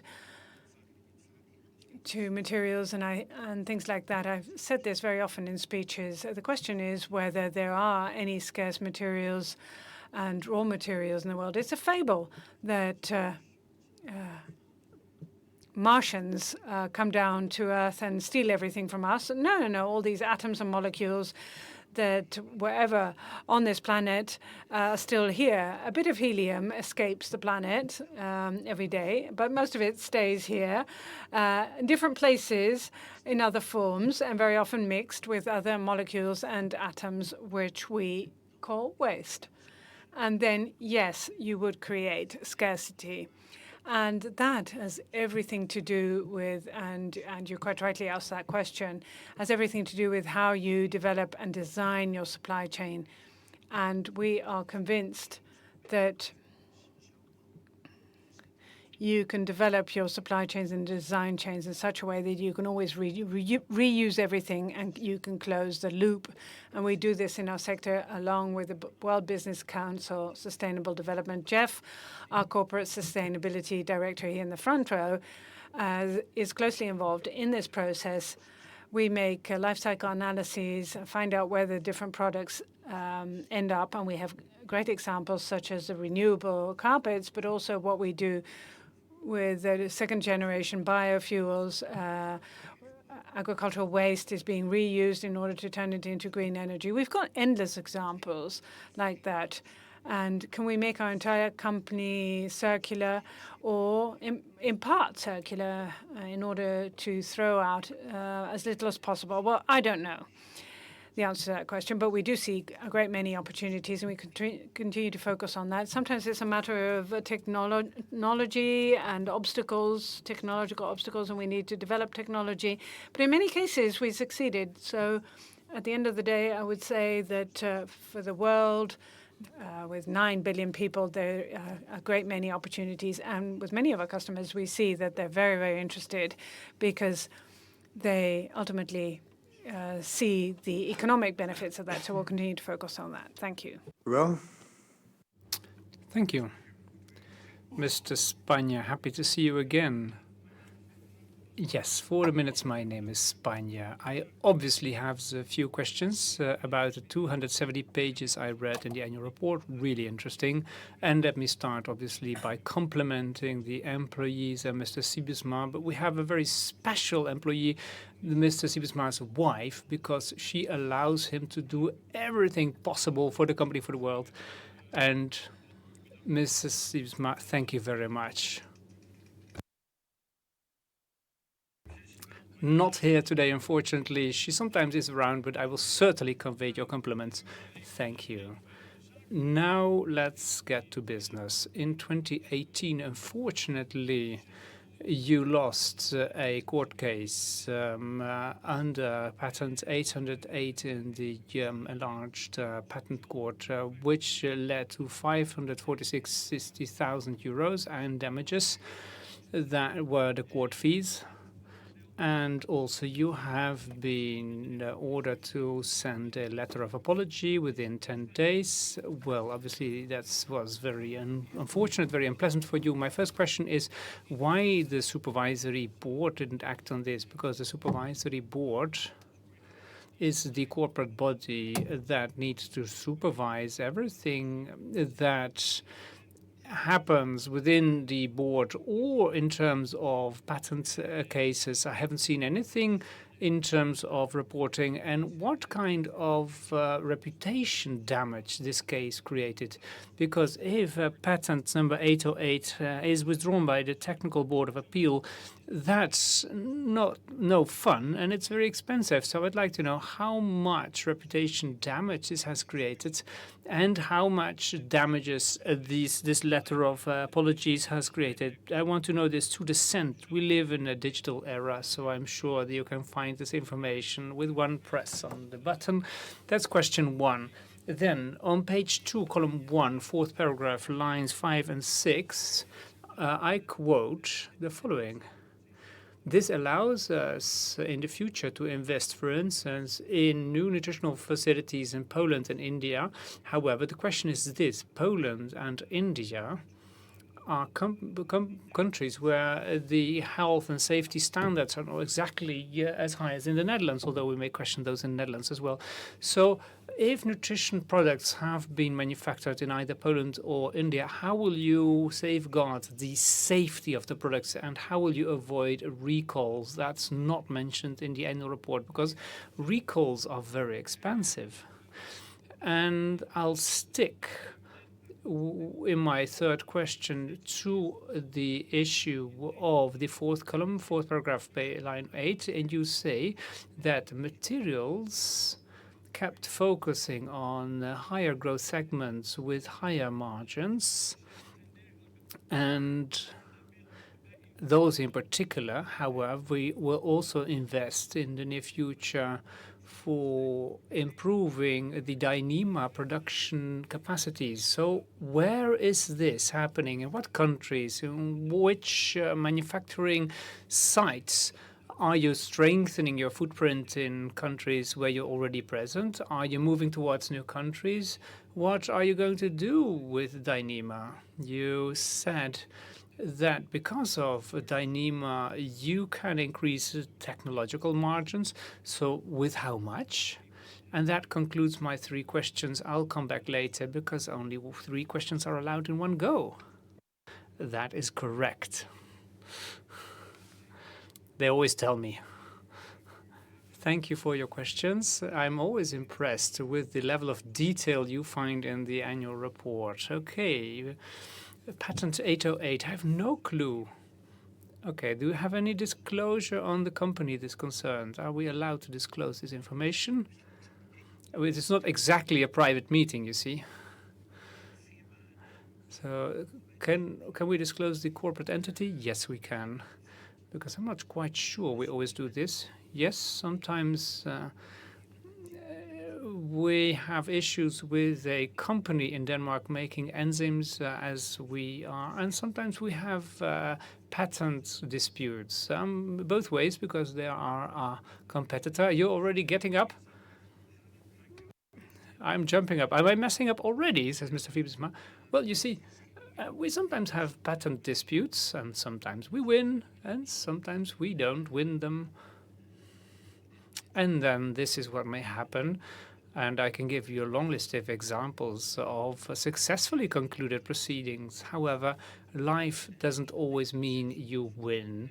And in the procedures, we need lots of lawyers, and pleasantly in the presence of case, I have to tell you, they are not cheap. So you are right.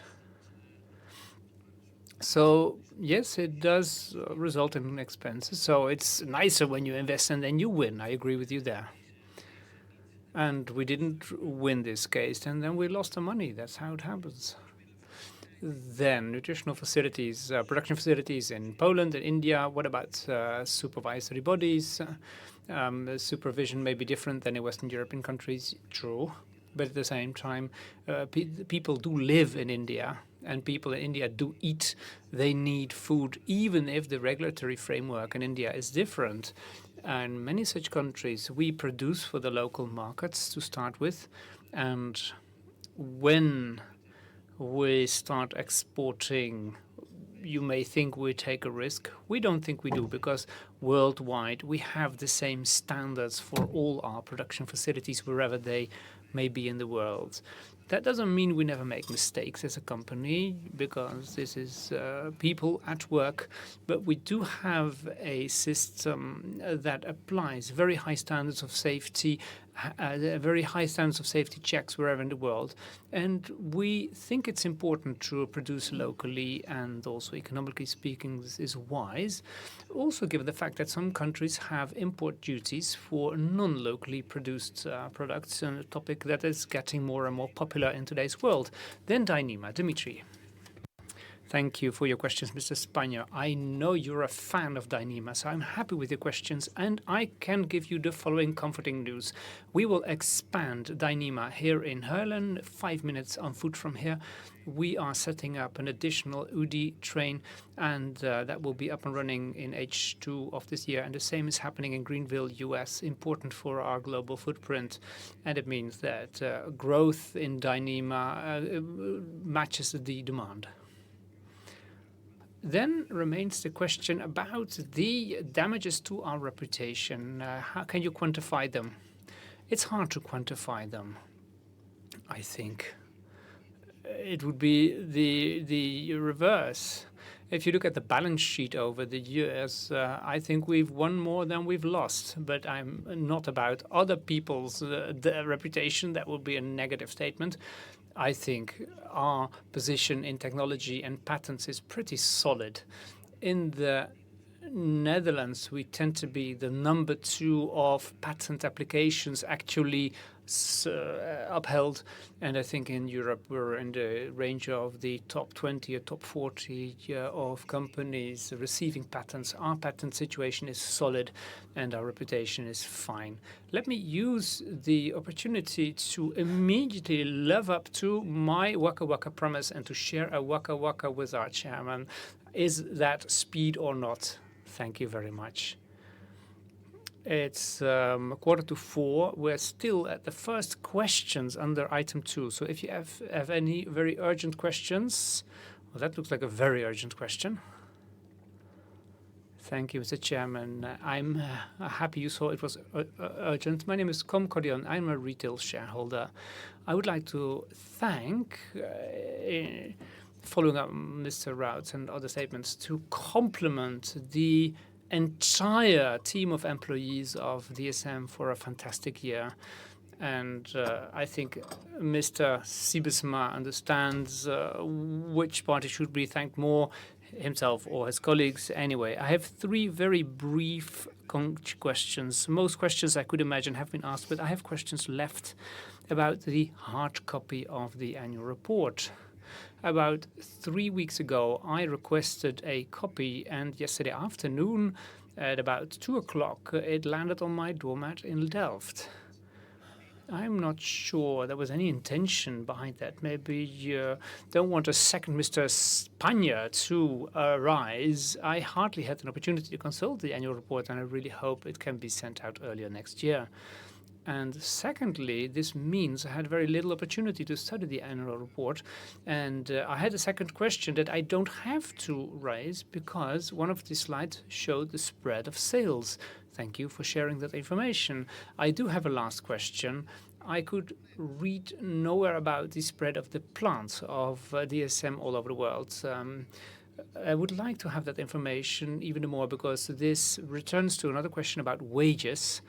We're talking about risks here, we're talking about strategy here. I couldn't find that information. If you can share the information, I'd be very happy. So, annual report, why are things going wrong? You should have received it before. I can't understand why it went wrong. Thank you, first of all, for your words of appreciation. And I'm not going to compete to see whether your appreciation or the appreciation of the supervisory board is more important. However, it is expressed at the meeting of the shareholders, and I think we highly appreciate the gratitude of our shareholders. Hard copy will try and make things happen faster. At the same time, since early March, the annual report has been published online. It's been available on the webpage. The digital version has been around for a long time. Now, I understand it's not always comfortable. I personally like to consult documents in print in the company, so I'm the last one to comment on this. So we'll make sure you'll get it faster. And we'll try and figure out why Mr. Panja did get it and you didn't. Then the spread of sales. I'm not sure what page you're referring to. I think we have a page called Sales by Destination and Sales by Origin. Sales by Destination indicates where we sell goods. This is the sales spread I shared with you a moment ago. And then we have another page, 177.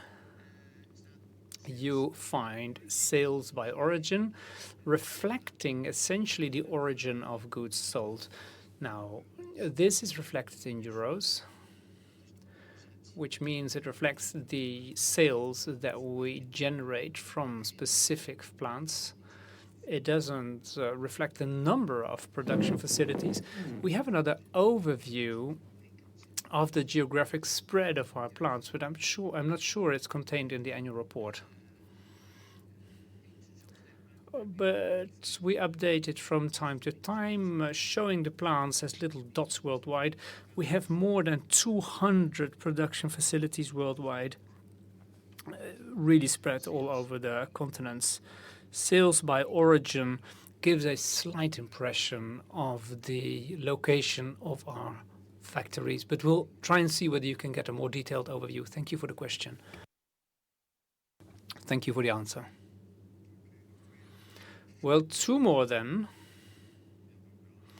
Thank you, Chairman. I have a question about the cash allocation policy as laid down in the June 2018 strategy. We see a list 1 to 4, and the last priority is in the absence of value-creating M&A capital to be returned to shareholders. What should we now think that you have already proceeded to the last point by buying back shares? It's the lowest on the list. Does it mean DSM sees no opportunities for larger acquisitions at the moment? And in these slides, I'm interested to see how you look at the current valuations of the nutrition segment. And then something more also interesting about the buyback, and this is the current share price. Buying shares obviously is a good thing when there's a low share price below the intrinsic value. But if you currently look at the share price, it's wonderful, obviously. But many tools of analysts are indicating a lower price. So you may be buying at too high a price. So I wonder whether you thought about a super dividend or whether you still opt for a buyback. And I'm specifically interested in the method you use to estimate whether a share buyback program will generate value. And then a very, very brief question to conclude. We see an increase in stock in nutrition. What's the cause of that? Thank you. Thank you for the questions. Very much to the point. I thought one of the questions had already been answered, but there can be a brief follow-up. Please, go ahead. Yeah, sure. So cash allocation, I believe we addressed it actually earlier, referring to the capital structure that we're looking for. So indeed, we have a 4-tier cash allocation priority with investing first and foremost in our organic growth. Then ensuring, and we showed it in the slide, to maintain the dividend policy, a very firm promise from the company. Third, M&A, and fourth, then a return of cash to shareholders. Now, when we looked at the strength of our business, at the same time as we looked at the strength of our balance sheet at the end of 2018, we felt that we have the possibility, and of course it is a privilege as a company to have that, to actually add in an element of return of cash to shareholders in addition to the 3 others. So it is not either or, was more actually an ability to do it as well, while retaining very good flexibility for our organic growth and for our inorganic growth. So I think it's probably very important that it's understood this is not one or the other. When it comes to valuations of targets, we are extremely careful and mindful that acquisitions should create value, and we've always been very disciplined about that. The main point is much more ensuring that that will be the case than necessarily speed of going about making acquisitions. So we do a lot of work, a lot of studying, and make sure that when we move, we have a high degree of confidence that this is in the interest of DSM and of its shareholders. So that's really looking at the cash allocation and the share buyback. Now, given that the nature of our share buyback is much more about a strategic direction and the strength of the company, we feel comfortable that the share buyback is still the right thing to do at the current share price. Now, I will absolutely not comment about what is an adequate share price for DSM. I leave that entirely in the hands of our investors and shareholders. You all have an individual view, no doubt, as to what is a good share price. What we do look at, of course, is return on capital, but also retaining that flexibility to invest in innovation and in organic growth. So we are comfortable that the share buyback is a balanced measure and is also a very appropriate measure at this stage for now. And I believe your third question was inventory levels in our nutrition business. Now, as was referred to earlier, 2018 was a very unusual year for our nutrition business because of this temporary vitamin effect. It created all sorts of unexpected demand and supply momentums, sometimes an acceleration, sometimes a little bit of a slower demand. And at the end of the year, we just ended up with a bit of a higher inventory level than usual. But beyond that, there's not much to refer. Business continues. Now, we are in the targets, and we mentioned that earlier. It is our ambition to reduce our total working capital to sales ratio bit by bit by bit, and this is one piece of it. Thanks, Geraldine. Thank you, Geraldine. One small addition to Geraldine. She said that we are normally not a big fan of share buybacks, and I've said that many, many times. It's also priority number 4, but it is clear signs of strengths and our trust in the future that we came to this point number 4, because there are 3 points, like Geraldine said, we go priority above this. So it's more a sign of strengths than anything else. Oké, ik wil graag doorgaan met de meeting. I would like to proceed with the meeting and conclude this opportunity to ask questions. You'll have opportunities under other agenda items, so let us conclude this item now. We've received information about the turnout at this AGM, and I can inform you that at this AGM, 3,058 shareholders are present, all represented, and they represent a total share capital of 152,878,320 shares, representing 69.24% of the issued capital eligible to vote. I can also inform you that the Notary Public for several resolutions has received proxies or voting instructions. These proxies concern about 152.6 million shares, and they amount to 99.85% of the capital represented at the AGM. These votes have been introduced into the voting system. That brings me to item 3, remuneration, which has 3 points. 3A, implementation of the remuneration policy for the Managing Board in 2018. 3B, an amendment of the remuneration policy for the Managing Board. And 3C, amendment of the remuneration of the Supervisory Board. Ms. van der Meer-Moore, Chair of the Remuneration Committee of the Supervisory Board, will give a brief explanation on the amendments to the policy. She will also address the proposed amendments to the policy of the remuneration of the members of the Managing Board and the Supervisory Board, items that are being submitted to the vote for your approval. The explanatory note is based on the comments on the implementation of the remuneration policy in the annual reports, remuneration report in the integrated annual report, and also in the explanatory notes to the financial statements, and in respect of the amendments to the remuneration policy of the Managing Board and the Supervisory Board. You also have the explanatory notes to the agenda of the AGM, and after this point you will have the opportunity to ask questions. Ms. van der Meer-Moore. Thank you, Chairman. Thanks also to our shareholders and the representatives of the shareholders for sharing their view and opinion on the remuneration policy in the many consultations that have been conducted in the preparation of a new policy. In 2018, remuneration of the Managing Board has been implemented in the light of the remuneration policy adopted by the AGM in 2013. And for the details, allow me to refer you to the remuneration policy of the Supervisory Board and the explanatory notes to the financial statements that can be found on page 131 through 135 and on pages 224 to 229 of the integrated annual report. I would like to highlight a few elements of the policy in my presentation.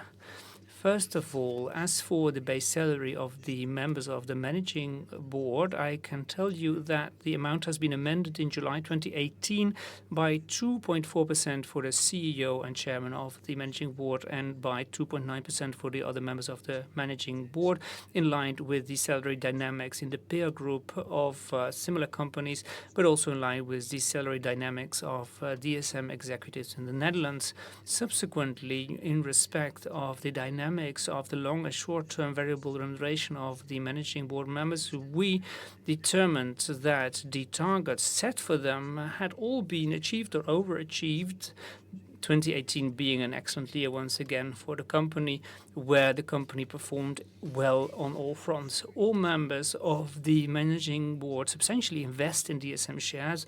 All three convert the maximum 50% of their gross short-term remuneration for 2018 in shares that will be held for a longer period of time. And in doing so, they express their confidence in the strategy of the company, and thus the long-term interests of respectively the shareholders and the members of the Managing Board will be aligned. Today, we seek your approval for a number of amendments in the remuneration policy of the Managing Board. Allow me to highlight a few aspects. The Remuneration Committee of the Supervisory Board has reviewed the remuneration policy in light of the following considerations. We've looked at possibilities to further simplify the policy, contributing to greater transparency. The remuneration policy tends to be very complicated, and the simpler and the more transparent, the better in our view. Secondly, we tried to make sure we could maintain and strengthen the link between the remuneration policy for top management and all shareholders of DSM in the light of the drive to achieve long-term value creation. And Thirdly, we aimed to maintain the possibility to attract and maintain the right type of people for managing this company. Given the fact that the current remuneration policy meets all the above points, the points mentioned above, and we appreciate your support for this policy, we decided only to make a small number of amendments to the policy. The current policy knows a base salary which approaches the median from below and remains unchanged. A long and short-term remuneration also applies, which, when the set targets are achieved, represents 50% or 100% of the base salary, remains in place. In this system, both the short and long-term variable remuneration are for 50% linked to the financial performance of the company, and for the other 50% to targets in the field of sustainability, planet, environment on one hand, and people or society on the other hand. And in addition, in terms of the short-term variable remuneration, we also have individual targets. This remains unchanged. The limited amendments proposed are the following. First of all, a simplification of the system for setting the targets and the relative weight of the short and long-term variable remuneration components, meaning we can always align them with the strategic targets of the company. Let me give you a tangible example for 2019. We will move from the gross free cash flow to adjusted net operating free cash flow. And for the long-term incentives, we move towards an absolute reduction of greenhouse gas emissions. We aim for maximum transparency in providing insight in the determination and the achievement of targets, obviously observing confidential corporate information as usual. Thirdly, we wish to align the current our policy with the current market practice, in which shares must be held for a term of 5 years in total. Fourthly, we wish to increase the standard for a holding period by other members of the managing board, in which the period in which shareholdings can be accrued are brought into line with the term of office. And finally, we want to introduce a policy for hiring, including a non-compete arrangement in the hire policy for new members. We also ask your approval for an amendment of the remuneration of the members of the Supervisory Board, which was amended 3 years ago, to do justice to their growing responsibilities in a complex internationalization context and the time that this demands from the members of the Supervisory Board. For details, I can refer to the integrated annual report and the explanatory notes to the agenda of this AGM. The Remuneration Committee, in its work, will continue the tradition of applying best practices in corporate governance. Thank you, and the word is for the chairman. Thank you for those comments. Any questions to Ms. De Moor? Yes, please. Microphone D. Thank you. Carola van der Hoel, on behalf of Rebecca. I'm speaking on behalf of the parties I mentioned before. Thank you for your explanation. Thanks also for the consultation DSM conducted with shareholders about the amendments to the policy. We highly appreciate that. We are satisfied that the principles of the current policy remain in place, and we are positive about the drive for simplification and also about the proposed amendments to increase the shareholding norms for the members of the managing board. One point demands attention in the new policy. The Supervisory Board asks for flexibility to amend the terms for the bonuses as long as it is in line with the strategic targets of the company and with the long-term value creation. We make a public appeal to report on the measures, the tasks, the targets that you have chosen in the remuneration report and to reply to them, to react on them. Then the sustainability targets for long-term bonuses, energy efficiency and greenhouse emissions reduction. For both targets, the scores were significantly better than last year, which led to a maximum payout. Is there a trend here, or was this a one-off? And can you explain how the Supervisory Board determines the targets? Pauline, yes, the first question was an easy one. The answer is yes. Obviously, we will report on this in the appropriate way, because it's important for us to have the flexibility that allows our strategy to follow the breadth of the organization. But you deserve transparent reporting, and we will do so. Then the sustainability targets. That's always an interesting question. It's a give and take. How do you set the targets? Because it's about the amount of investments you want to conduct in order to meet the targets. If you invest in targets and sustainability targets, you can't invest that money anywhere else. And that is a consideration that we have to make as supervisory board. And then achieving or overachieving such targets is something we can only be very grateful or thankful about. But that doesn't mean the targets weren't challenging. And every year, once again, we have consultations with experts from the field, from the field of sustainability, to compare the results of this year with appropriate targets for next year. This takes a lot of time. We have our own committee headed by Marlene Kennedy. She is the chair of this relevant committee, and a lot of time is dedicated to discussing the targets and their achievement. So this is not a trend or a one-off. This is rather a permanent issue in the board. Yes, it's a permanent item on the agenda of the board. And if you would like to suggest we place very low targets in order to guarantee bonuses, then I would reject that. No, that was not my insinuation. My name is Spanja for the minutes. I have a problem with item 3C.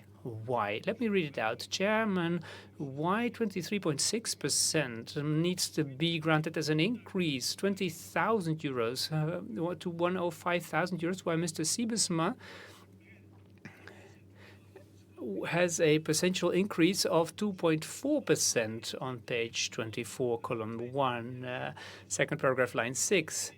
Mr. Siebesma has moved this company from bulk chemicals to what it is now, and he has an increase of 2.4%, and now you have 23.6%. I disagree, and let me carry on. Why should the vice chair have an increase of 25% from 15,000, from 60,000 to 75,000? Well, Ms. Maciek and Mr. De Vriede have an increase of 2.9%. Page 224, first column, second paragraph, line 6 as well. And your colleagues have an increase of 16%, moving from 60 to 70,000, Mr. Chairman, with 85,000 euros, and an increase of 2.4%, which would be in line with the trend. You had 87,000 euros, which will give you a decent slice of bread with some decent cheese. Why do you have to have such an immense increase? Mr. Siebesma is the one who made the choice to move from bulk chemicals to the current operations. He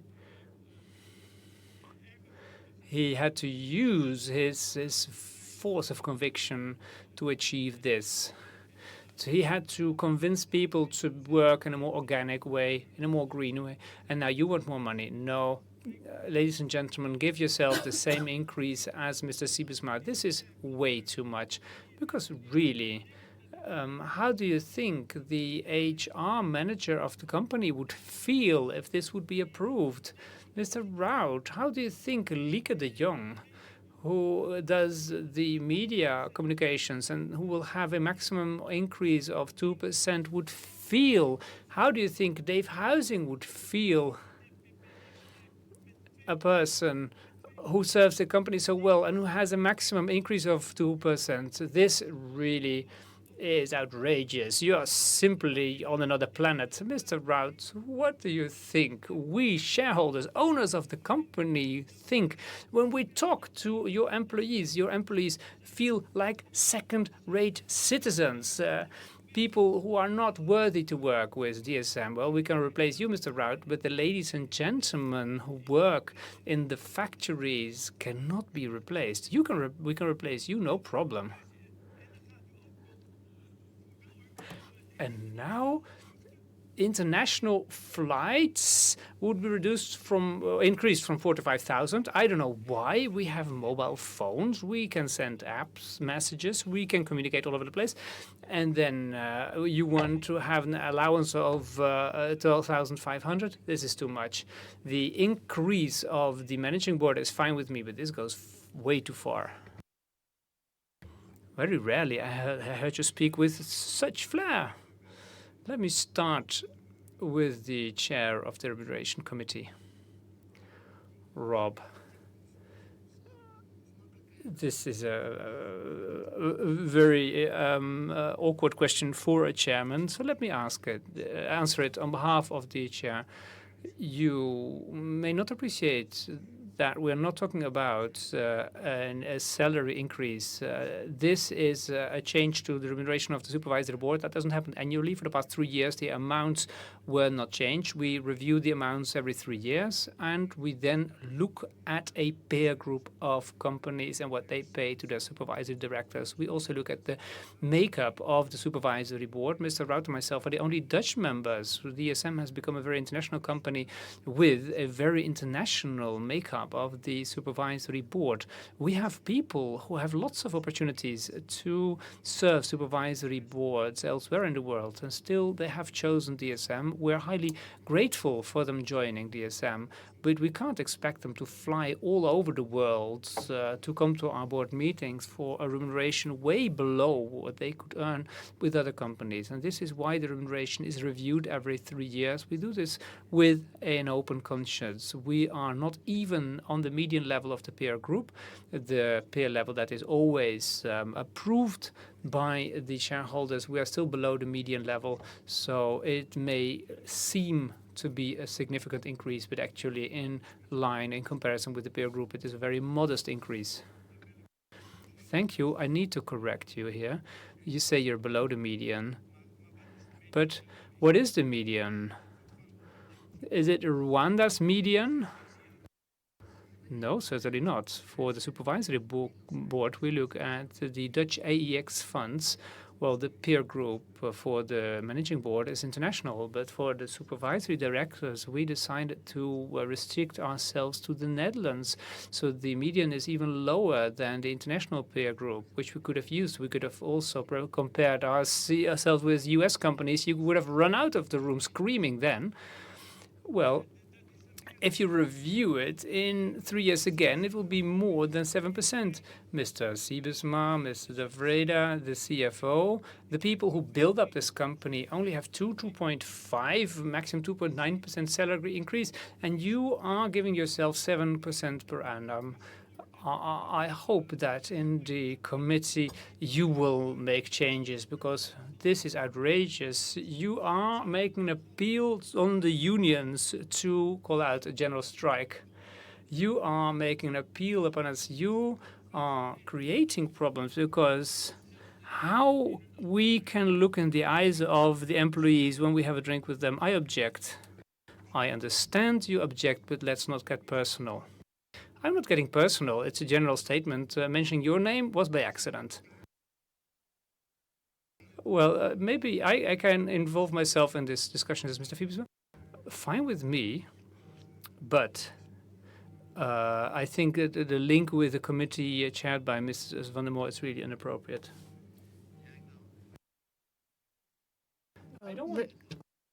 Raad van bestuur en de medewerkers waar u net aan refereert. You just referred to the employees. We are very happy with our remuneration and our increase. And I'm not only referring to the people here at the table, but even Mr. Huizing, Ms. Lieke de Jong, and all these people you mentioned. I know that they're happy. So you can keep that in mind. And there's no problem for drinks later on. These people, as I said, are happy. And second thing I would like to remark is that we, as a company and also as a board, we very much benefit from a strong supervisory board, and we can only hope that the supervisory board can be paid in such a way that we have a strong supervisory board. And I myself, personally, I'm incredibly pleased with my supervisory board because they help us out, they supervise us, and in the benchmark, as Ms. van der Meermoor just pointed out, in the benchmark, they're given much less than our peers. You can do that for a while, but you can't do so indefinitely because somehow or other you will end up having problems. And I'm saying this, I don't think we should want that. But why can't we just have an increase every year for the supervisory board along with your increase, the 2.9? Why does it have to be every year? Why does it have to be such an enormous increase? Why not small increases every year? I think you have raised your questions. I'm sure you'll never be satisfied with the answer. So let's proceed with the vote. I apologize. Sorry, I didn't see you. Thank you. My name is Josef van Aert. I'm small shareholder. I listened to the arguments that were put forward, and one of which I think, is horrifying, and this has got to do with what's going on in our society, the changes towards sustainability, transition to other technology, and DSM is making money on the back of that. And of course, costs in society are increasing as well. The argument that you spend more time, and as DSM, I think you're turning your back on the population because people have more and more paperwork to do, more responsibilities to bear, whereas people are being fired. Other people took care of that work in the past. So I protest against using that argument that more work is being done, but everybody has to do that. Everybody has to shoulder that. And this is to do with changing society, has to do with health, and all sorts of responsibilities are given to citizens. So this is on the increase. That's what I wanted to say. Thank you. Yes, the holding period. Yes. Directors have to hold on to the shares. The holding period of 5 years is reduced to 2 years. I hear Ms. van der Meermoor say that this is what is customary nowadays, but I don't really think it befits DSM. And then these arguments about sustainability and long-term thinking, and all of a sudden you're shortening the period from 8 to 5 years. So I would like to hear from Mr. Siebesma how he feels about this shortening of this holding period.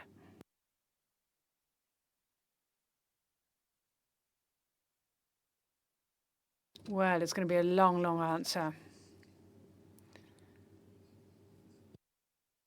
Comment off mic, the interpreter can't hear. Exactly.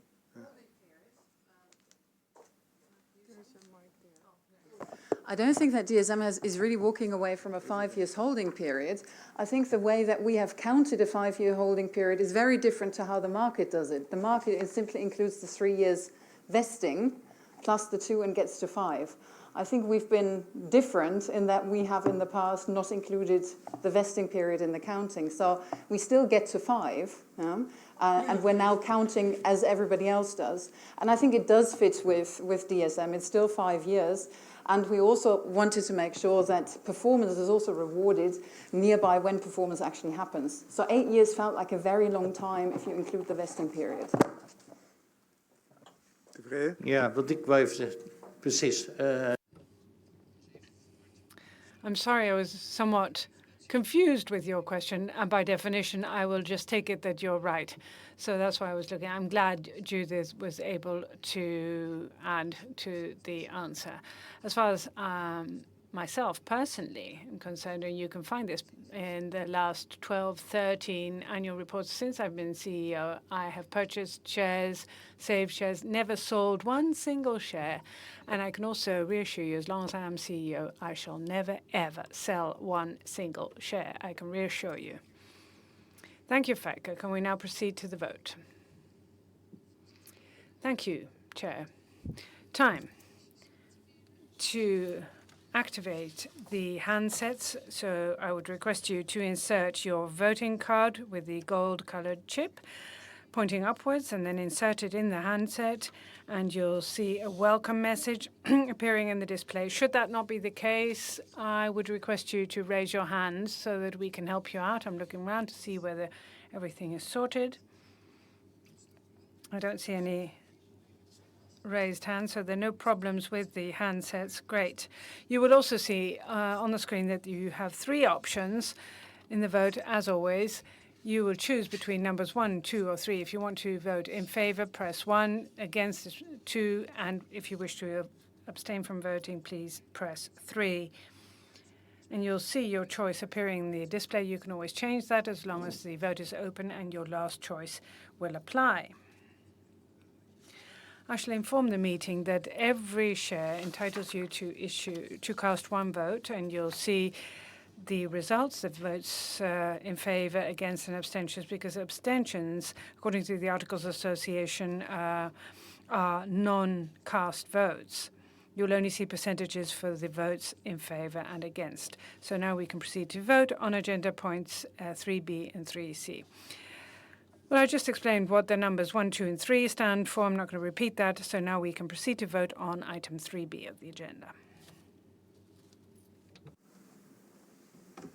Nog enkele seconden. Kijk even naar de... You still have a couple of seconds. I'm looking at the civil law notary. I think most of the votes are being cast. And so, yes, the vote is closed. The result for this item on the agenda: 97.48% has voted in favor and 2.52% have voted against. And given the results of the vote, I note that the meeting has approved 3B. Now, 3C, the amendments with respect to remuneration of the Supervisory Board. Once again, you can vote, press 1, 2, or 3. I'd like to open the vote on 3C.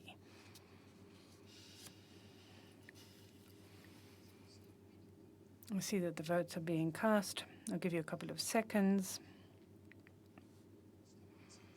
The vote is closed.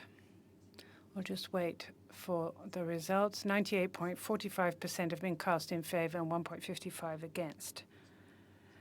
The amendment of the remuneration of the Supervisory Board has been approved. As I pointed out at the beginning of the meeting, some items of the agenda will be clustered and will deal with agenda items 4, 5, and 6 together, after which you'll have the opportunity to raise questions. And after that, we will proceed to the vote. Item 4 being the financial statements.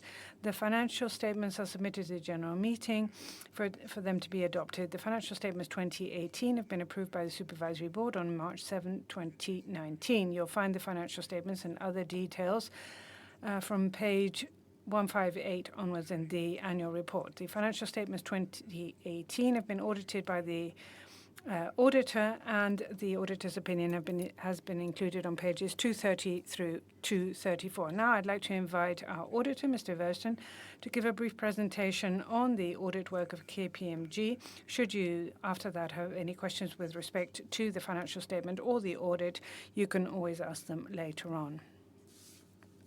Eric.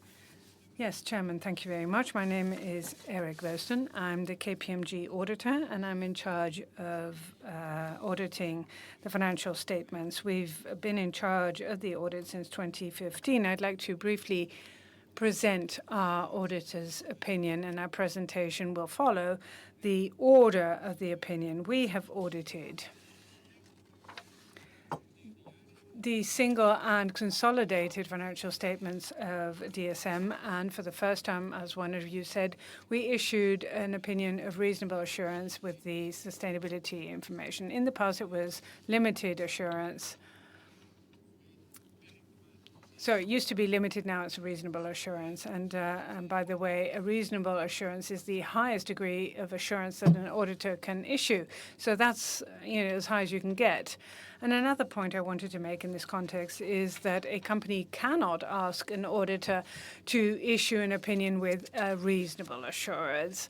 I mean, a number of prerequisites need to be met to that effect, and Judith says so when she answered one of the questions. The company has to have sufficient checks and balances with respect to the assumptions and the data, and has to lay that down to such an extent that the auditor can audit it. Now in my presentation, I would like to zoom in on the financials. The opinion or the auditor's report. The end product of our audit is our auditor's report, and we've issued an unqualified opinion, which means that the financial statements give a true and fair view and are in accordance with IFRS and Title 9, Book 2 of the Dutch Civil Code. By the way, the annual report and other information is congruent with the financial statements and do not contain any material misstatements. During our audit, we focused on a number of elements. First of all, risk assessment. During our audit, we make a risk analysis focusing on those areas where there are the greatest risks of misstatements. So these are large numbers and things that require assessment of management. What is new in this statement is an explanation with respect to our audits concerning the risk of fraud, risk analysis, the identified fraud risks, and the work that we carried out to that effect. And this work is by no means new, by the way, but we have described it in more detail. Furthermore, materiality is also important in order to determine the scope and depth of our work, and also the evaluation of any mistakes or misstatements that we might find. At DSM, the materiality for the financial statement 2018 was 40 million, which is 3.2% of results before extraordinary costs, and this is within the bandwidth that is generally accepted. We report any deviations that exceed 1.5 million, and we report that to management and supervisory board. From the perspective of efficiency, we decide which work we would do more centrally and which work we would do more locally, particularly goodwill acquisitions, divestments, taxes. Legal proceedings and extraordinary items are audited as much as possible centrally. This selection of local entities is based on the scope and our risk assessment of those entities, and this has led to coverage of 73% of sales and 80% of overall assets, I would say.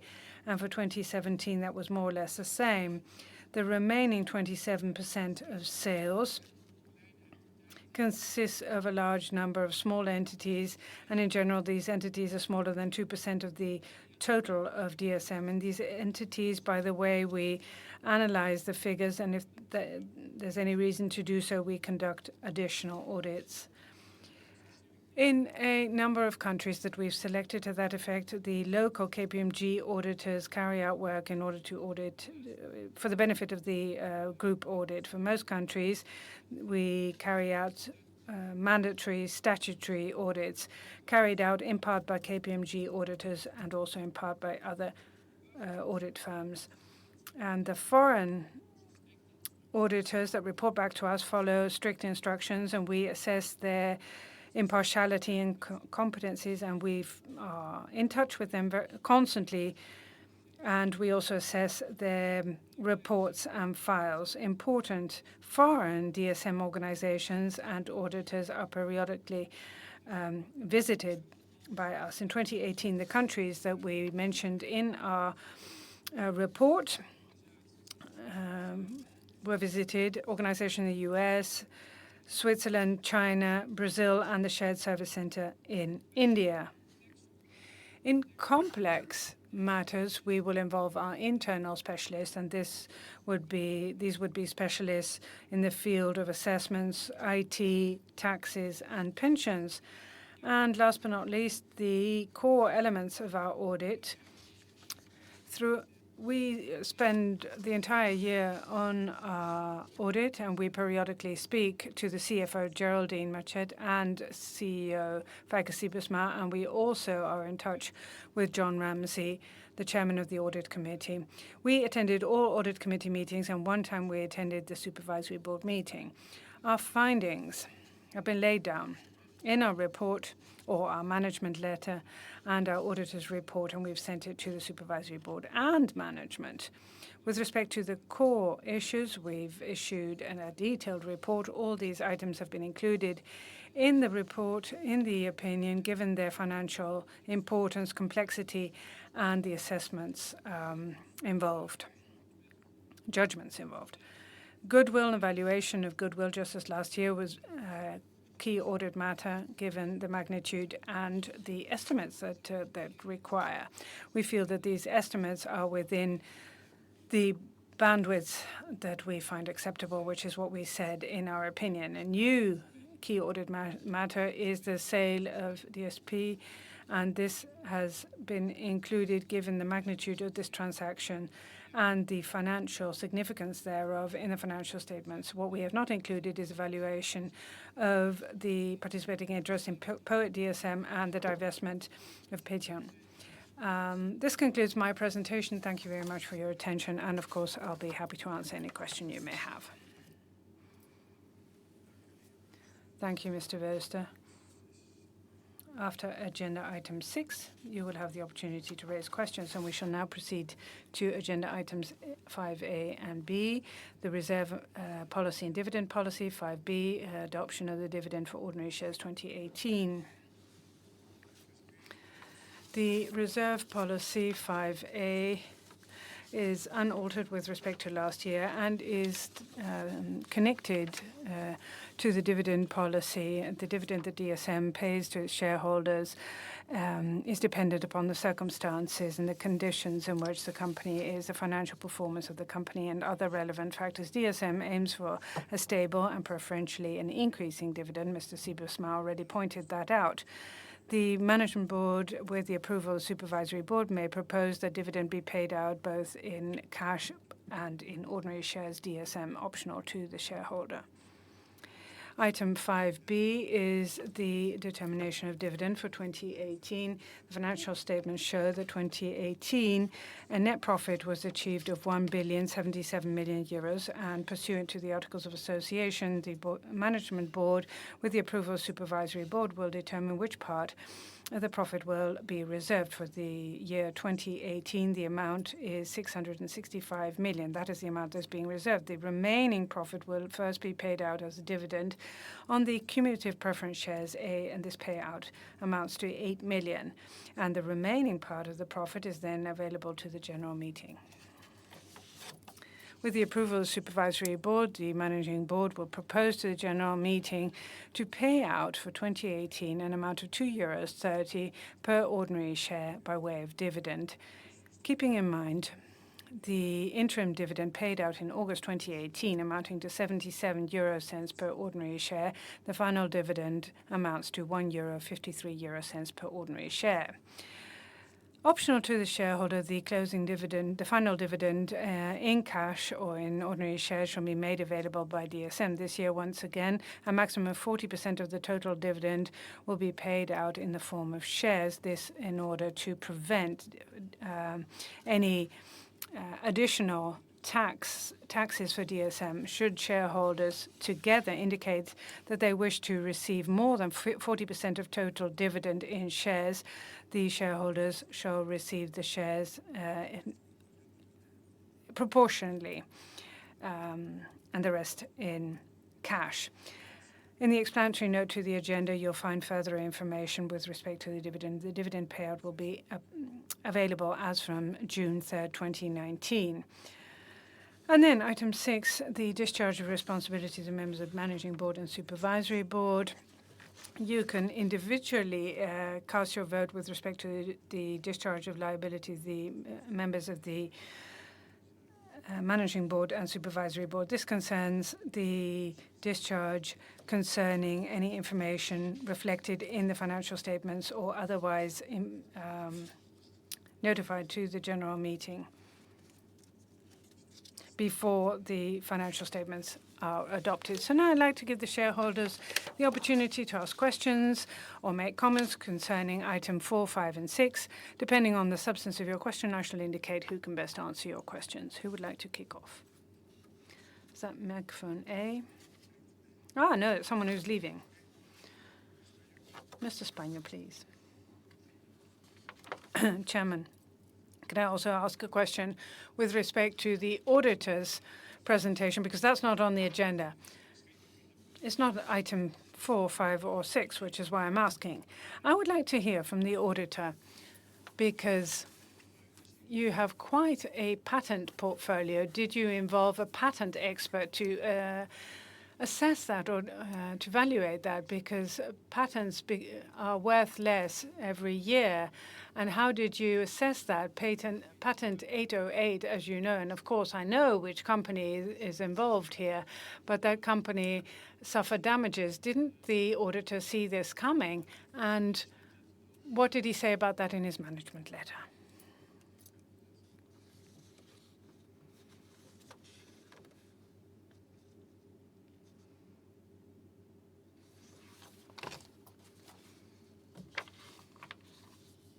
Thank you for your question.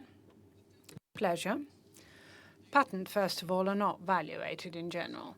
So we don't have a valuation expert for that. But what we do, there are a number of other issues, but those are other fixed assets, intangible ones that are being valuated. And for that, in principle, we do involve specialists. And I mentioned that in my presentation. Those are valuation specialists. Those can be specialists in the field of tangible fixed assets and intangible fixed assets, not for patents, because patents are not being valuated. Well, pity, because as in this organization, it is quite a large portfolio. Well, if we're talking about acquired patents, yes, they can be evaluated actively. But in general, says Mr. Siebesman, we hardly have a position in terms of value of patents on our balance sheet. We do have a lot of value in patents, by the way. Yes, yes, of course. Thank you for your question. There was a question over there. Thank you. I have a question on the scope of the audit. 73% of the audit and 80% of assets are covered by the scope of the audit, and compared with other listed companies, these percentages are relatively low. Although the part that was not audited concerns smaller businesses of the organization. How did you get sufficient security with respect to the fairness of your coverage? I'm sorry, Chairman, but we are in charge of scoping, and so the company doesn't have a say in this, so that is something that the auditor determines, which is why I like to give an answer myself. You say 73, 80%, you say that that's relatively low, but I also have companies in which the percentages are higher, either higher or lower. And what is the situation here at DSM? I mean, if I were to draw a line, I would say there's a line in which you have a limited number of large companies that are quite risky. They will contribute to the first 78%. And then if you go further down, you see smaller entities, lots of small entities where there can be no material misstatements. What is it that we do with those entities to check and double check? We analyze the numbers of these entities. We do this centrally here. And we ask questions, if necessary, to central management here. And it can also be that we send our local auditor to check up on things. I can give you an example, not of this past year, but 2 years ago here, we saw an item, indirect taxes, which is VAT, amongst others, and excises. You saw an increase in a certain country that was not in scope, and then we asked what the reason was. And then there was an answer here centrally that it had nothing to do this was a formal point, a formal thing that needed to be settled.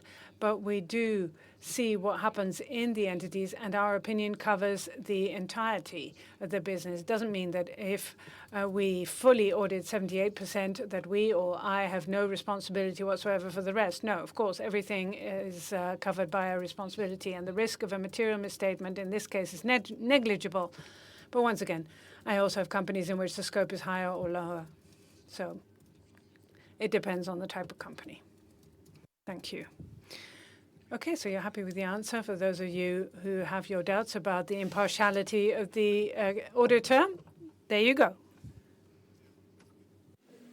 Nou, meneer, u kunt blijven staan. I can remain in place, or you can remain in place. I have one question. I've read the report of the Supervisory Committee and the Audit Committee, Supervisory Board and the Audit Committee. We read about your letter, and in the management letter, there's a recommendation for strengthening the internal controls of the company. And your recommendation was to take the internal control level to a higher level of maturity. What did you intend? Yes. I have some limited presentation instruments, but I can show you page 110 of the report. These are the pillars. Do you have a copy at hand? Then let me take you through it because it's difficult from this distance. Look at page 110. You'll see an illustration that I refer to. These are the pillars of the total framework of DSM. And as you see, the pillars, for those who don't have the book, represent risk management, management reporting, controls, internal control framework, representation letter, operational compliance, and corporate audit. And DSM has turned this into a beautiful framework that can be found to a certain extent in other companies. And in comparing this with other companies and with the norm, we have very little observations about most pillars. We had a remark about the internal control framework pillar, in particular about strengthening not the type of controls happening, we are fine with them, but the way they are recorded.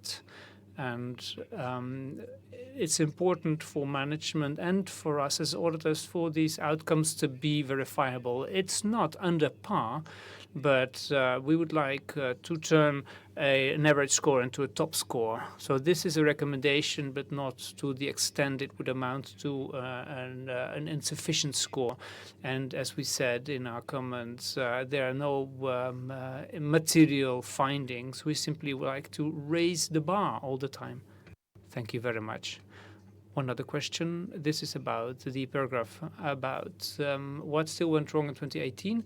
Compliments for 2018 for DSM for including such a paragraph. Not all companies are so open about this. I noticed one issue where there was fraud at the DSM Innovation Center. What was the amount? I remember there was another attempt for similar fraud in 2016 that was out in the papers. So we see it happen again. And maybe next time somebody will buy it. How is it possible this happened in the company? Was there insufficient attention? Well, we give a lot of attention to this kind of fraud regularly. Emails are sent out in my name, and I actually do send out emails in the company. I sometimes have something to communicate to people, and sometimes I'm not the author of the emails, but it looks as if I was sending emails. This is called CEO fraud, and the most frequent requests are about payments. Asking people to make a quick payment because I, as CEO, think it's necessary. We give lots of attention to this. We carry out tests regularly. We did so some time ago. We send out fake messages, fake trials. So then it's us getting into another chair and seeing how many people buy it. We try and inform people, and in most cases, almost always, it goes well. Things go well. And I have a certain style of communicating, so people very quickly see a message couldn't have been sent by me. So most people understand what's happening, and we give lots of attention to this. We have a rule that you have to call the person concerned and not send an email back, because then you send an email to the criminal who will tell you to go ahead with the payment. So we conduct this kind of education, but last year there was a miss, not for a immense amount, but an amount that didn't make us very happy.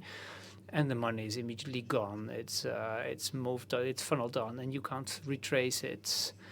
And I think that the damage to the company is extremely limited, that we have control, but this is people at work.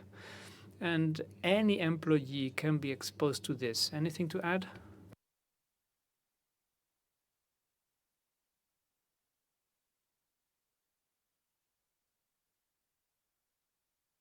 Thank you, Mr. Chairman. I have a question to the CFO and a question to the auditor. Well, the CFO, it's a general policy that you have shareholdings from 45% to higher level, 60%. Do you do this in order to reduce goodwill? You want to have some feeling with the company.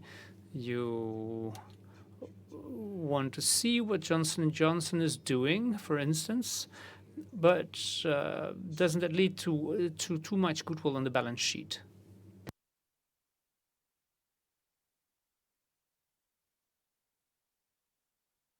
Companies, minority stakes, and sometimes we increase again to a majority stake, it's true. And is that to have a lower goodwill on our balance sheet? No, the dynamics are never about the goodwill. It really is on a case by case.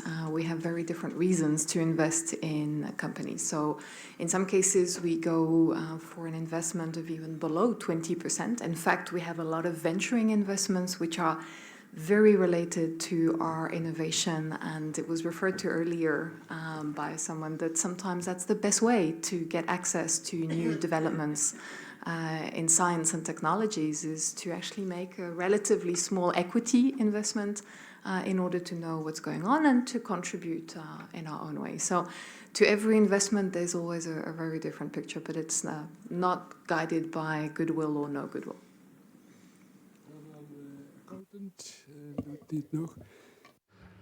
Thank you. Then another question. IRF 16, one auditor reports on IFRS 16, others don't report on IFRS 16. And despite the fact that it's not compulsory this year, auditors could still make a statement about IFRS because it's in the financial statements anyway. You have almost 1 page in the annual report on IFRS 16. So we'd like to hear the point of view of the auditor. Eric, go ahead and keep it short.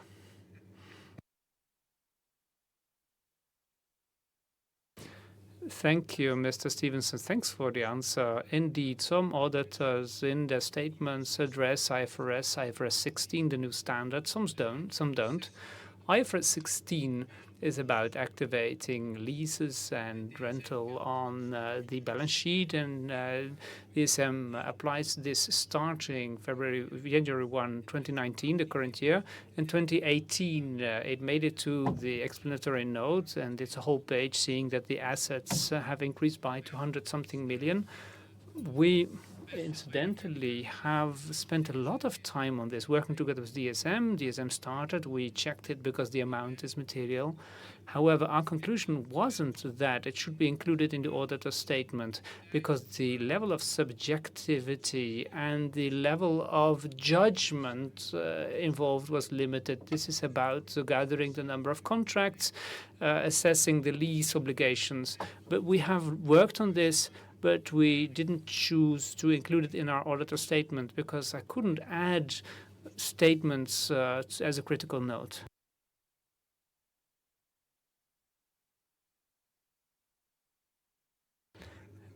We have no further questions, and that means that items 4, 5, and 6 can now be submitted to the vote. Item 4 will be brought to the vote as first item. Thank you, Mr. Chairman. I reiterate the menu if you wish to vote in favor, 1 if you wish to vote against, 2 abstentions, 3. We now move to item 4 on the agenda. The vote is now opened.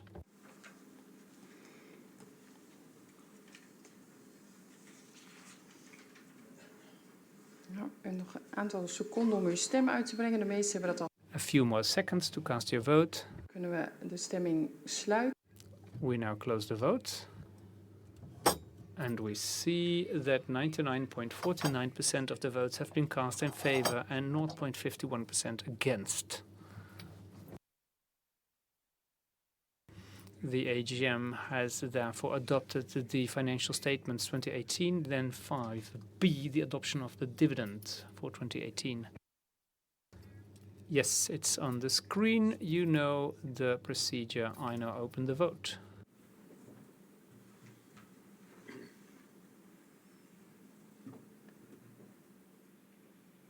Nagenoeg iedereen heeft zijn keuze gemaakt. I hope all have been able to cast their vote. We now close the vote. En zien we 99. 99.60% have voted against. My apologies, in favor. 99.6 in favor and 0.40 against. I would like to know who the 0.40% are that don't want a dividend. I now proceed. Well, first of all, we see that the dividend has been adopted. Then we come to point 6. Yes, let's place it on the screen. You can cast your vote on item 6A. I open the vote.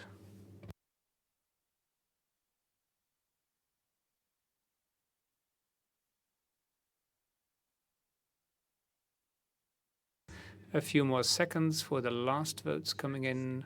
I now close the vote, and as you see, 98.78% of the votes were cast in favor and 1.22% of the votes were cast against. And that means that the members of the managing board have been granted release from liability. Now the same 6B for the supervisory board. It's on the screen. Voting devices have been activated. You can cast your votes on item 6B.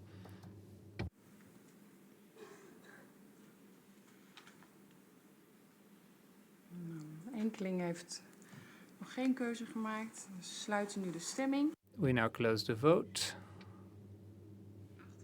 98.78% of the votes cast in favor, 1.22% of the votes cast against. That means that members of the supervisory board have also received release from liability. And on behalf of both boards, I would like to trust you for your confidence, for the confidence that you have in both teams. We now move to item 7A, the reappointment of Ms. van der Meer-Moore as member of the supervisory board.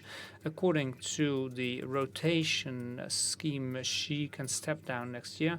However, at the end of this AGM, however, she's available for reappointment, and in line with Article 24.2 of the Articles of Association, the Supervisory Board nominates Ms. Pauline van der Meer-Moore as a member of the Supervisory Board in light of her broad experience in the field of human resources, management, corporate governance, and her international network.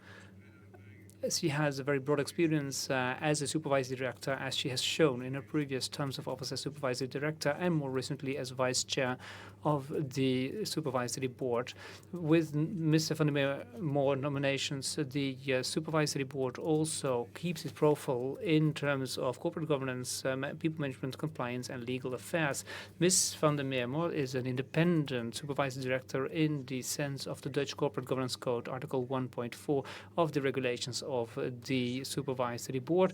The proposal is in line with the nomination to reappoint Ms. van der Meer-Moore as a member of the supervisory board of DSM as of the 8th of May 2019 for a term of office of 2 years, ending at the closure of the AGM that is to be held in 2021, which is in line with the Dutch Corporate Governance Code.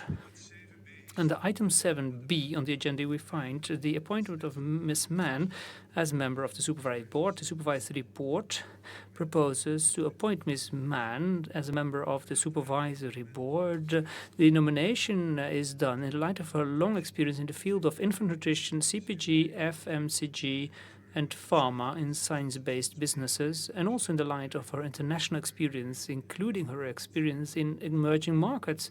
With the appointment of Ms. Mann, the Supervisory Board would strengthen its profile in the field of general management, strategy, marketing, sales, emerging economies, and DSM's nutrition business. Ms. Mann is an independent supervisory director in the sense of the Dutch Corporate Governance Code and the regulations of the Supervisory Board. The appointment would be for a term of office of 4 years, ending at the closure of the AGM to be held in 2023. As said, Ms. Mann is present at the AGM today, and I'm very happy to give the floor to Ms. Mann to briefly introduce herself and to indicate why she wants to become a supervisory director of DSM.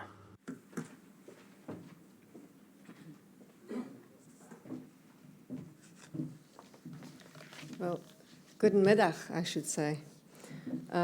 Firstly, thank you for this. I am both thankful and honoured by this nomination. I have to say that I was attracted to DSM because of its focus on its people, innovation and sustainability. And of course, DSM's purpose for creating a better life for all is something that truly resonates with me on a deep personal level. I have over 30 years of experience across various industries, such as pharmaceutical, infant nutrition, and most recently, over-the-counter medicines. I believe I'm a truly global executive. I have lived and worked and managed significant P&Ls across 4 continents. I have a deep experience in emerging markets, especially in Africa, China, Russia, and Brazil, and have successfully established businesses here and grown them successfully to gain market share. I am particularly interested in the digital age and how this is impacting consumers and their behaviour and how they interact with companies and brands. And I trust and I do hope that my experience will add value to DSM overall, and I thank you for this opportunity. Thank you. Thank you, Erica. Thank you, Erica. And as said before, it would bring us to full parity in the supervisory board in terms of gender. And we are very glad that we have reached that point at last. Any questions about this nomination? Yes, please. I have a question about the reappointment of Ms. van der Meer-Moor. You managed she has a long list of positions within a bank, an auditor firm, and that is fine in the light of the remuneration policy. But it was just said that the supervisory directorship of DSM would demand more time. My question is, do you have more time available for this important directorship? Thank you. This is a question the Dutch financial supervising authority and the British National Bank asked me. This takes 30 days a year, and I have a nice booklet. But if things get really exciting here and the number of days would grow, I could still live with that. So no concerns about my availability. The answer is yes, I have sufficient time available. Mr. Stevens.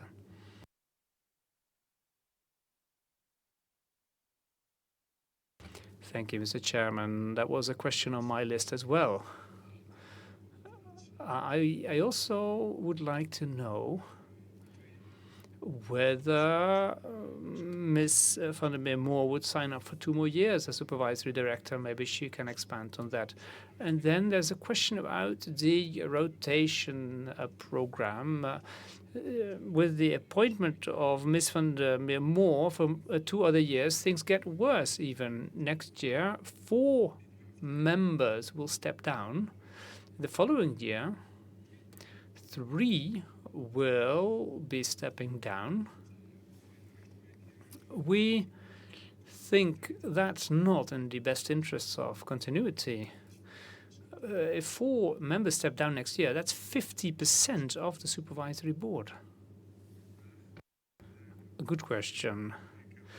This is why we have invited Erica Mann to bring some new blood to the supervisory board, and we'll carry on doing so. We have some other ideas for next year. So this is a topic the nomination committee of the supervisory board is looking into very carefully. We keep control, keep check of the process, and I'm very happy so far with the quality we've managed to attract to the supervisory board, so don't be concerned. And about the 2-year tenure, yes, the 2-year tenure is about the corporate governance code in the Netherlands. After 8 years, you can be reappointed 2 times for 2 years, so we have to break up the term for that reason. And some words about her motivation, maybe, to carry on. My motivation, why I want to move to continue for 2 more years? Well, because it is the best company of the Netherlands and maybe of the world. As Mr. Siebesma said, people who step down can be reappointed. Yes, but she is stepping down, and reappointment is a second. But the issue is that she is stepping down. And if 4 individuals would step down next year, no, that's not how things work with DSM. We have a very high level of loyalty. Well, never say never. Any other questions? If not, we now proceed to the vote. Dat we gaan stemmen. Yes, we will now vote on item 7A, which is the reappointment of Ms. van der Meer-Moor. Yes, we have it on the screen. 1 is in favor, 2 is against, 3 is abstention. The vote is now opened.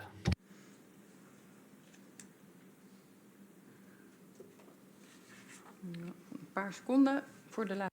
A few more seconds for the last votes. The vote has now been closed, and we see that 99.9% have voted in favor and 0.1% against. That means that Ms. van der Meer-Moor has been reappointed. My congratulations. Thank you. Next item, 7B, the appointment of Eric Maan. I open the vote now.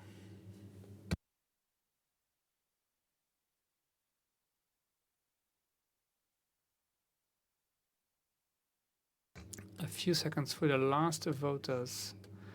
And now we can close the vote. And we see that 99.9% of votes were cast in favor and 0.1 against. Meaning that Ms. Mann has been appointed as a member of the Supervisory Board. Our congratulations, well done.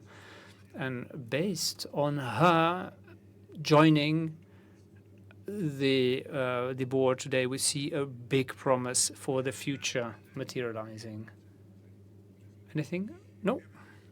Reappointment of the external auditor. At the 2014 AGM, Kpmg Accountants NV has been appointed to the auditors for an initial period of 3 years. 2015, 16 and 17.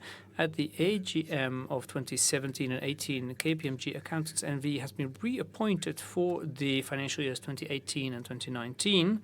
In line with the policy of DSM, in line with the Corporate Governance Code, the Audit Committee has carried out an annual evaluation of the external auditor, and the outcome of the evaluation was positive. Kpmg has a very robust process of audits, and based on the recommendation of the Audit Committee and the Managing Board, the Supervisory Board proposes to reappoint Kpmg Accountants NV as auditor and to task them with the audit of the financial statements for the financial year 2020. Any questions? No questions? Yes, we do have a question. I was too fast once again. I was already waving, but maybe not clearly enough. I have a brief question about the evaluation you just referred to, the evaluation of the work of the external auditor. You said it was positive. That's a very summary comment. And also the report and the annual report about this is brief. Can you highlight the most important criteria of the evaluation and the findings? Yes, thank you for the question. Well, the evaluation is done in 2 stages. Essentially, every 3 years, we do a very deep evaluation across the company. Essentially involves the executives in the company that are involved in the connection with the audit, who have a connectivity with the audit processes. And then following that, each intervening year between those 3 years, we do a more higher level assessment in terms of more sort of central executives in terms of their judgment on the audit. The criteria really about their effectiveness. So we have a standard process of asking how well do they get into the issues, how well are they understanding the issues, what is the extent to which they are able to get into the assessments of the internal controls and the checks and balances, the extent to which they're actually liaising with the staff in terms of determining what needs any correction, and the extent to which they're liaising with the senior executives in the management board and giving them good feedback in terms of what is their assessment of the company. Largely outside the very specifics about the financial statements, they do give us a broader assessments on the internal controls, which is very useful to management. So summing all that together, the audit committee review that and then come to a judgment as to their effectiveness. Thank you. Thank you, John. Thank you, John. Then we can now proceed with the vote on item 8. Yes. Let me just wait until the item is on the screen. You can cast your vote once again.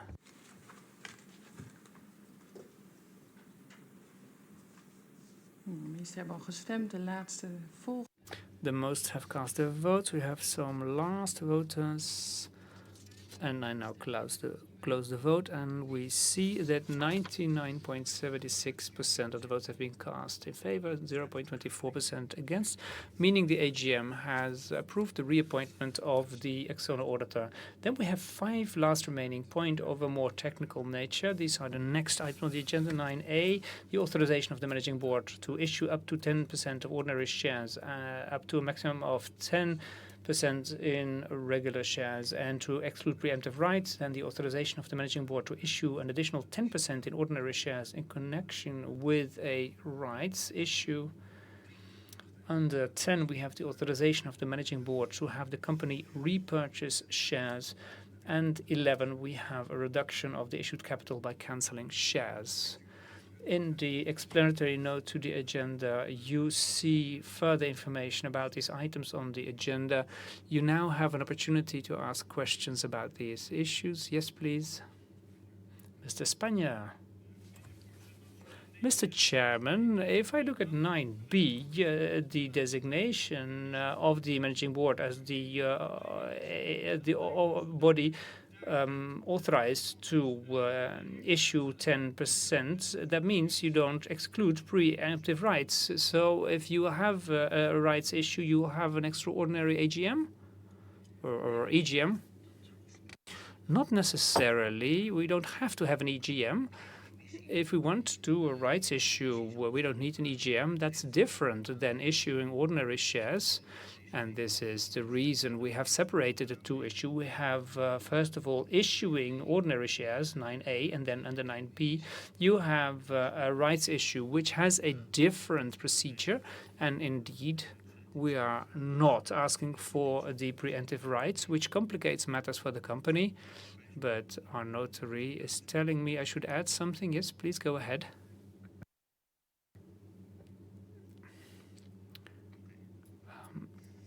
Remark was inaudible. Officially, we do exclude the preemptive right, but then contractually we can give it back. So in regular Dutch, it means there is no preemptive right. But legally speaking, it has been worded in that way. Thank you. Any other questions? We now proceed to the vote on item 9A, I assume. Indeed, we start with 9A, and then we'll have a few more items. You can cast your vote now.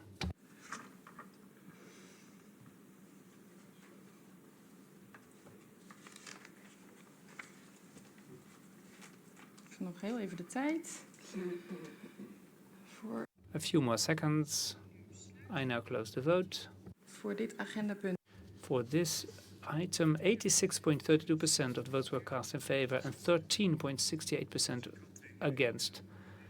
Yes, one aside, we need a 2/3 majority for this item on the agenda.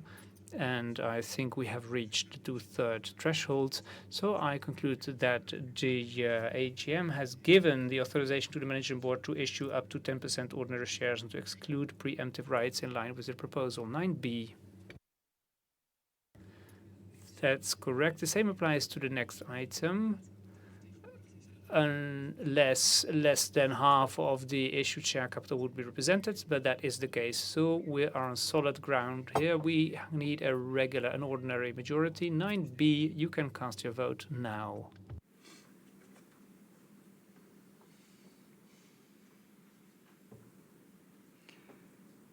Nog een enkeling heeft dat niet gedaan. A few more votes to be cast, a few more seconds. I now close the vote. And we see that 86.84% of the votes were cast in favor, 13.16% against, meaning that the managing board has been granted authorization to issue an additional 10% of ordinary shares in connection with the rights issue. Now we move to item 10. Yes, 10, not 9C. Which is the authorization of the managing board to have the company repurchase shares. The vote has been opened now.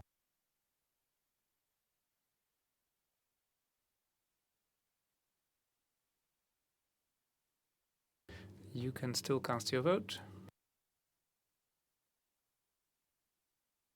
The vote has now been closed. For this agenda item, 99.02% of the votes were in favor, 0.98 against. The AGM has granted the Managing Board authorization to have the company repurchase shares in line with the proposal. We now come to item 11, the last voting item on the agenda. It's on both screens, so I open the vote now.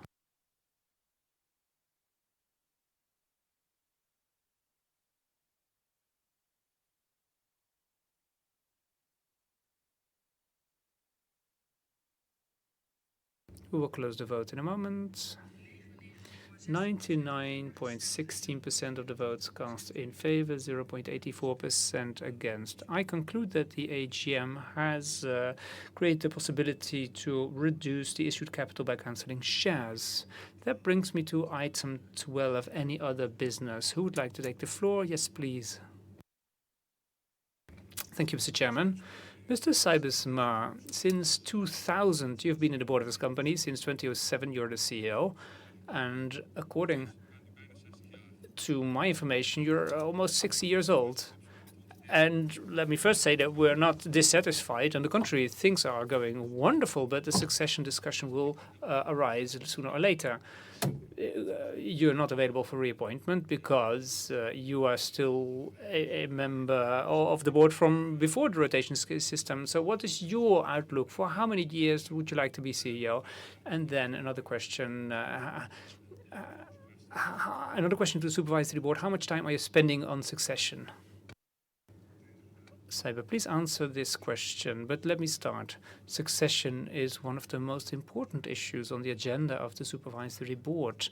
This is about the continuity of the company, and honestly speaking, we have been working on the succession of Mr. Sijbesma for many years.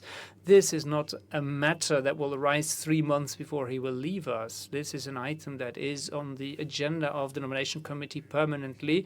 And we are scanning the company internally. We are scanning externally for potential replacement in the case he would step down. And now a few questions to you about how much time you spend on supervisory directorships. First, my outlook of the future, very positive. And you are right. The period I will remain CEO will be shorter than the period I have been CEO. I think that is a forecast I'm willing to make. And I enjoy it every single day. Is that a sufficient answer? Mr. Spanja. Mr. Chairman, under 3C, there were two things. We spoke about a more committee that Mrs. Moore chairs, but there is another issue, which is the Dutch Governance Committee, and it's not uncommon to mention the name of the chair of the committee, and therefore we call it the committee Moore. And well, it's a pity that she is also your supervisory director. Maybe she could do something different when the salaries of supervisory directors go down. Then there was a second point that received no answer, and that's the following. Why don't you include the remuneration of the supervisory board on the annual agenda, not every 3 years? Why you don't put it on the agenda every year? That's not customary. Not customary, not customary. There always is the possibility to do it. Are you going to use it, yes or no? So putting it to the vote every single year, that's a waste of time. Don't you think so?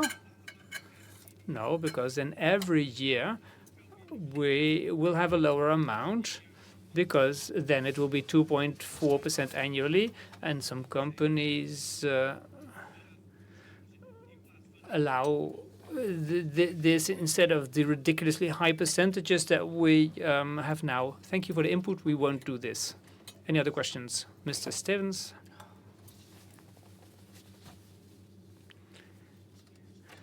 Stevens, on behalf of the SEB, something that intrigues me every time is this. When people turn 60 or slightly beyond, they're always asked about succession. today there was an article in a newspaper about elderly employees and less attention being given to them. And I was deeply shocked by this. We're getting older every day. And I still have this impression that people look at somebody age 65 as someone you should lock up in an elderly people's home, and at 70 they're still doing anything. And after that, well, the end is nigh. Well, that's not how I work. I hope to be here in 10 years from now. Is that a threat? Is that a threat or a promise? Up to you. I think companies should give greater care to people over 50, keeping them up to date. I think people will have to get used to the facts that people aged 80 or 90 may be on boards. That is simply coming our way. We assume we'll turn 100 or 100 plus. So this is why my conviction is something that I will voice with other companies as well, that people age 60 can be perfectly up to date and are worth investment. Well, I feel great sympathy for this. But the fact that Mr. Siebesma will leave the company age 60 or 61 or 62 doesn't mean he'll stop working. And it certainly doesn't mean I'm not getting up to date, says Mr. Siebesma. No, I mean, not only about me, but about the company. I was born in 1959, and that won't change. So you can remember the 59, and then you can forget about 60 plus, and they say 60 is the new 40, so I hope to turn 14 soon. So done that. Now, if you look at the company, we are working very hard, particularly within DSM Netherlands, on sustainable employability, and this is something Edith Schippers will work on. We try and do exactly what you're saying. We try and make sure that all stay up to date and can carry on.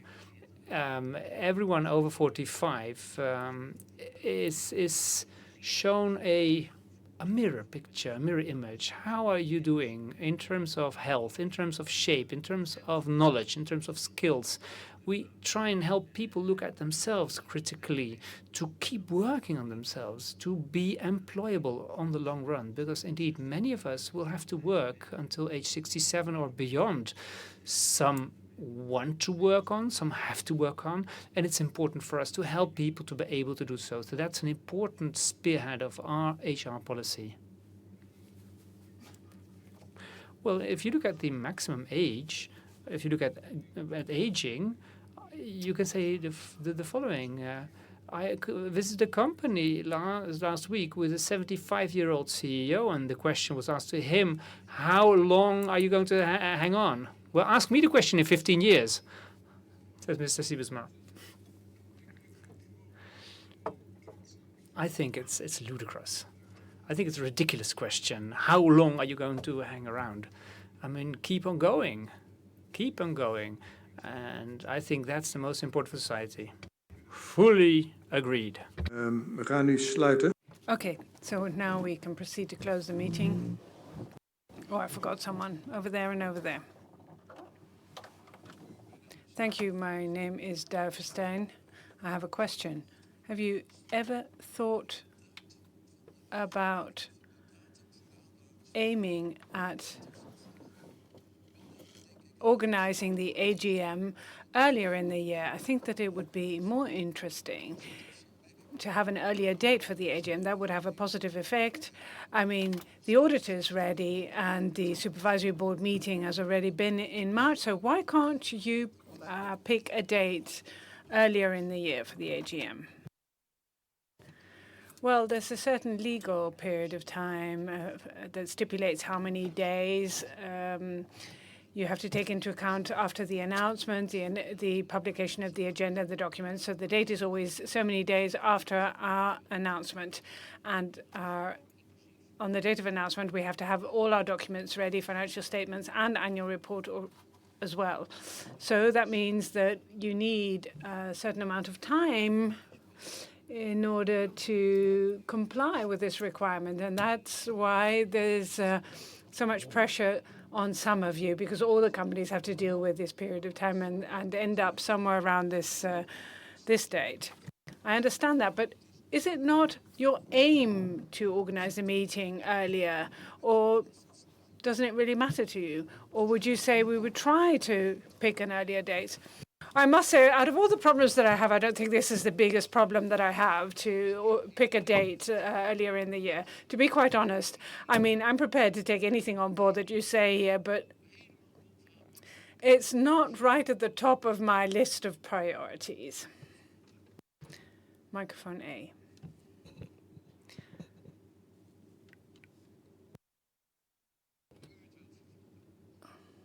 The question to you is why you would like to have a date earlier in the year.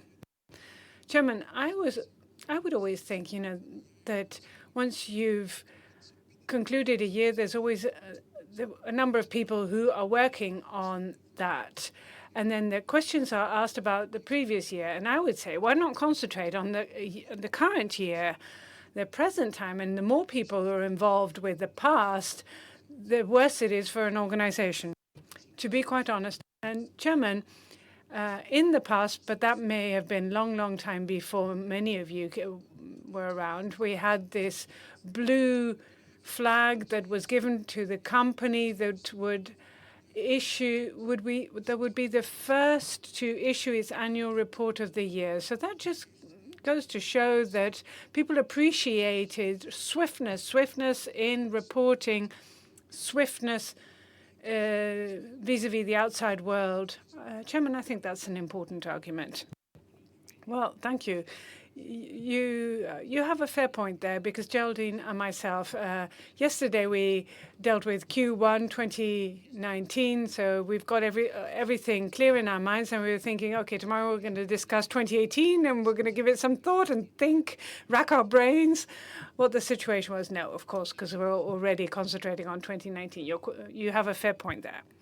Thank you. Thank you for your arguments. And microphone A. Thank you, Mr. Chairman. Thank you for giving me the opportunity to ask you something. But first of all, I would like to point out that I did my best to get the floor earlier on, but I suspect that you seem to be looking towards the right, Mrs. Schippers, and I was unable to catch your attention.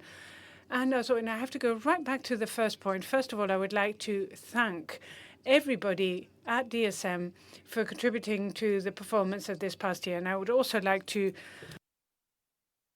take a moment to concentrate on safety. I think it's wonderful to see that so much attention is being paid to safety and also accidents that took place quite near here. Also, in view of what I read in the annual report, I would like to say something about the future. One of the questions that I have is, it says that you expect a lot about salt and sugar in the future, but what kind of salts are you thinking of there in the innovation pipeline? I'm thinking about potassium and things like that. I don't really know what you are referring to, so I would like to hear a bit more about that. And furthermore, the fact that meat here in the Netherlands, in the Western world, I mean, there's a lot of attention for products replacing meat. And even though the Netherlands is a small country, I mean, how do you see the future? I mean, all these pigs in China that are no longer alive. I don't know. I'm just saying things. These are risks that you have to take into account. And as far as sustainability is concerned, I mean, you can't always express everything in money, but things that have disappeared in terms of sustainability are birds, flowers. I mean, there's no money in the world can get that back. And what about the food chain? algae. Now you can turn that into proteins, and that can distort the balance in the oceans, the food chain there, the fish and everything. Have you researched that? Would that be enough? And research very often leads to answers to questions that you have. And then last but not least, I'd like to know, how about ICT? There is this idea that with digital data, you may want to support products, develop products personally, but also in terms of animals. I can imagine that those data be used for that. But what about the people who are skilled in that? I hear that there's a big shortage of people skilled in ICT. Sorry for all these questions. I mean, we were just about ready to go for drinks, but sorry, Chairman, you never gave me the floor.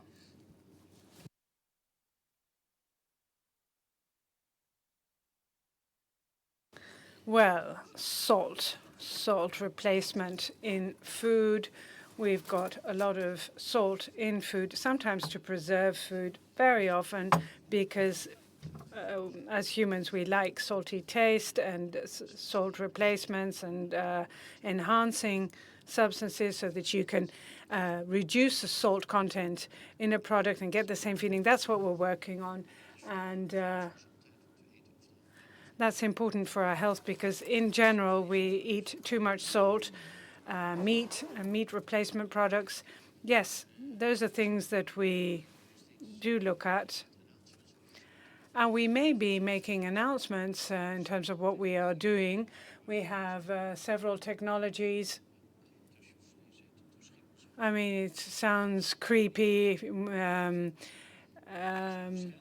Yeast is involved and things like that. But in many areas of the world, people hardly eat meat now. But as soon as development increases, the first thing they will want is to have a bit of meat. So there's a difference between the Western world and developing countries. And as far as sustainability is concerned, the birds, the flowers, biodiversity, I already mentioned that. It is absolutely something we want to pay attention to because biodiversity is under pressure in the world. And our algae project, what we're doing is leaving biodiversity in the oceans the way it is and not to touch that. And we're not removing algae from the oceans. Yes, a tiny one, a tiny little algae. And then we put that in the fermenter and then we replicate it.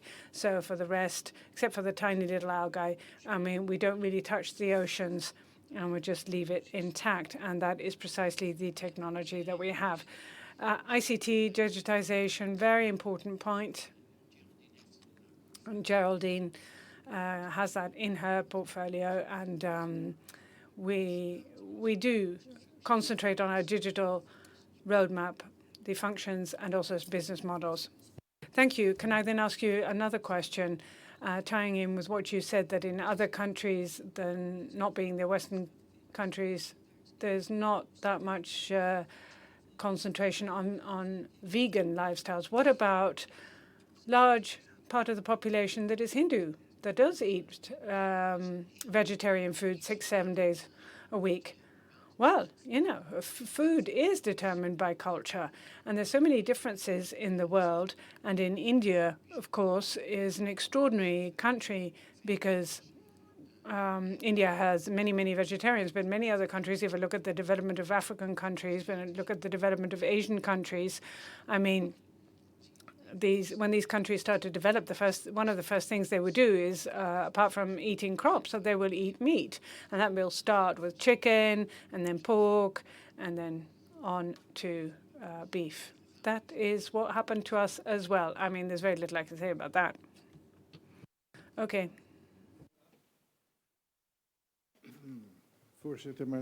Chairman, my name is Bohm. I have a brief question.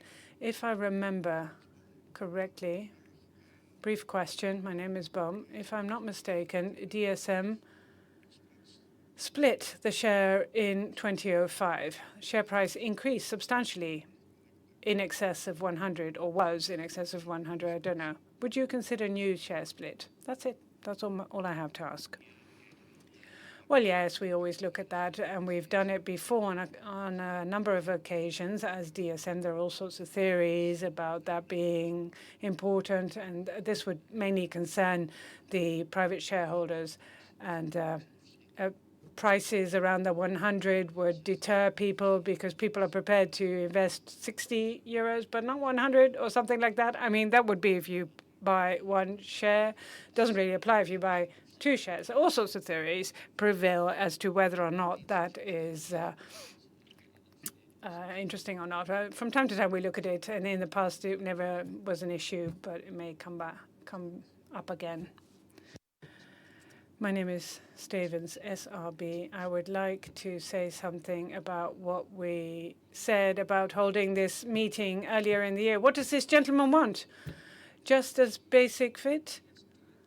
That only 2 shareholders turn up instead of 30? I'm in favor of keeping the dates as they are, because the last 2 weeks of April, I mean, can hardly keep up all these meetings. Okay, we've taken note of your request, and we will also take note of what you have just said, doubtlessly. Thank you. Okay, that's it. Okay. It is 5:30. For those people who have to travel back to the north and want to watch the Ajax match, they need to leave on time. But allow me to make a few closing remarks. The draft report of this meeting will be available at the latest 90 days after today on the website, and after which you have 3 months to submit your comment. And please, when you leave the room, hand in your handset and your voting card. After the meeting, as always, you will have an opportunity to talk to us and to enjoy a bite to eat and a drink. Hope to meet you there, and I'm looking forward to see you next year, May 8th, 2020. Thank you very much for coming, and it's great to see such a turnout.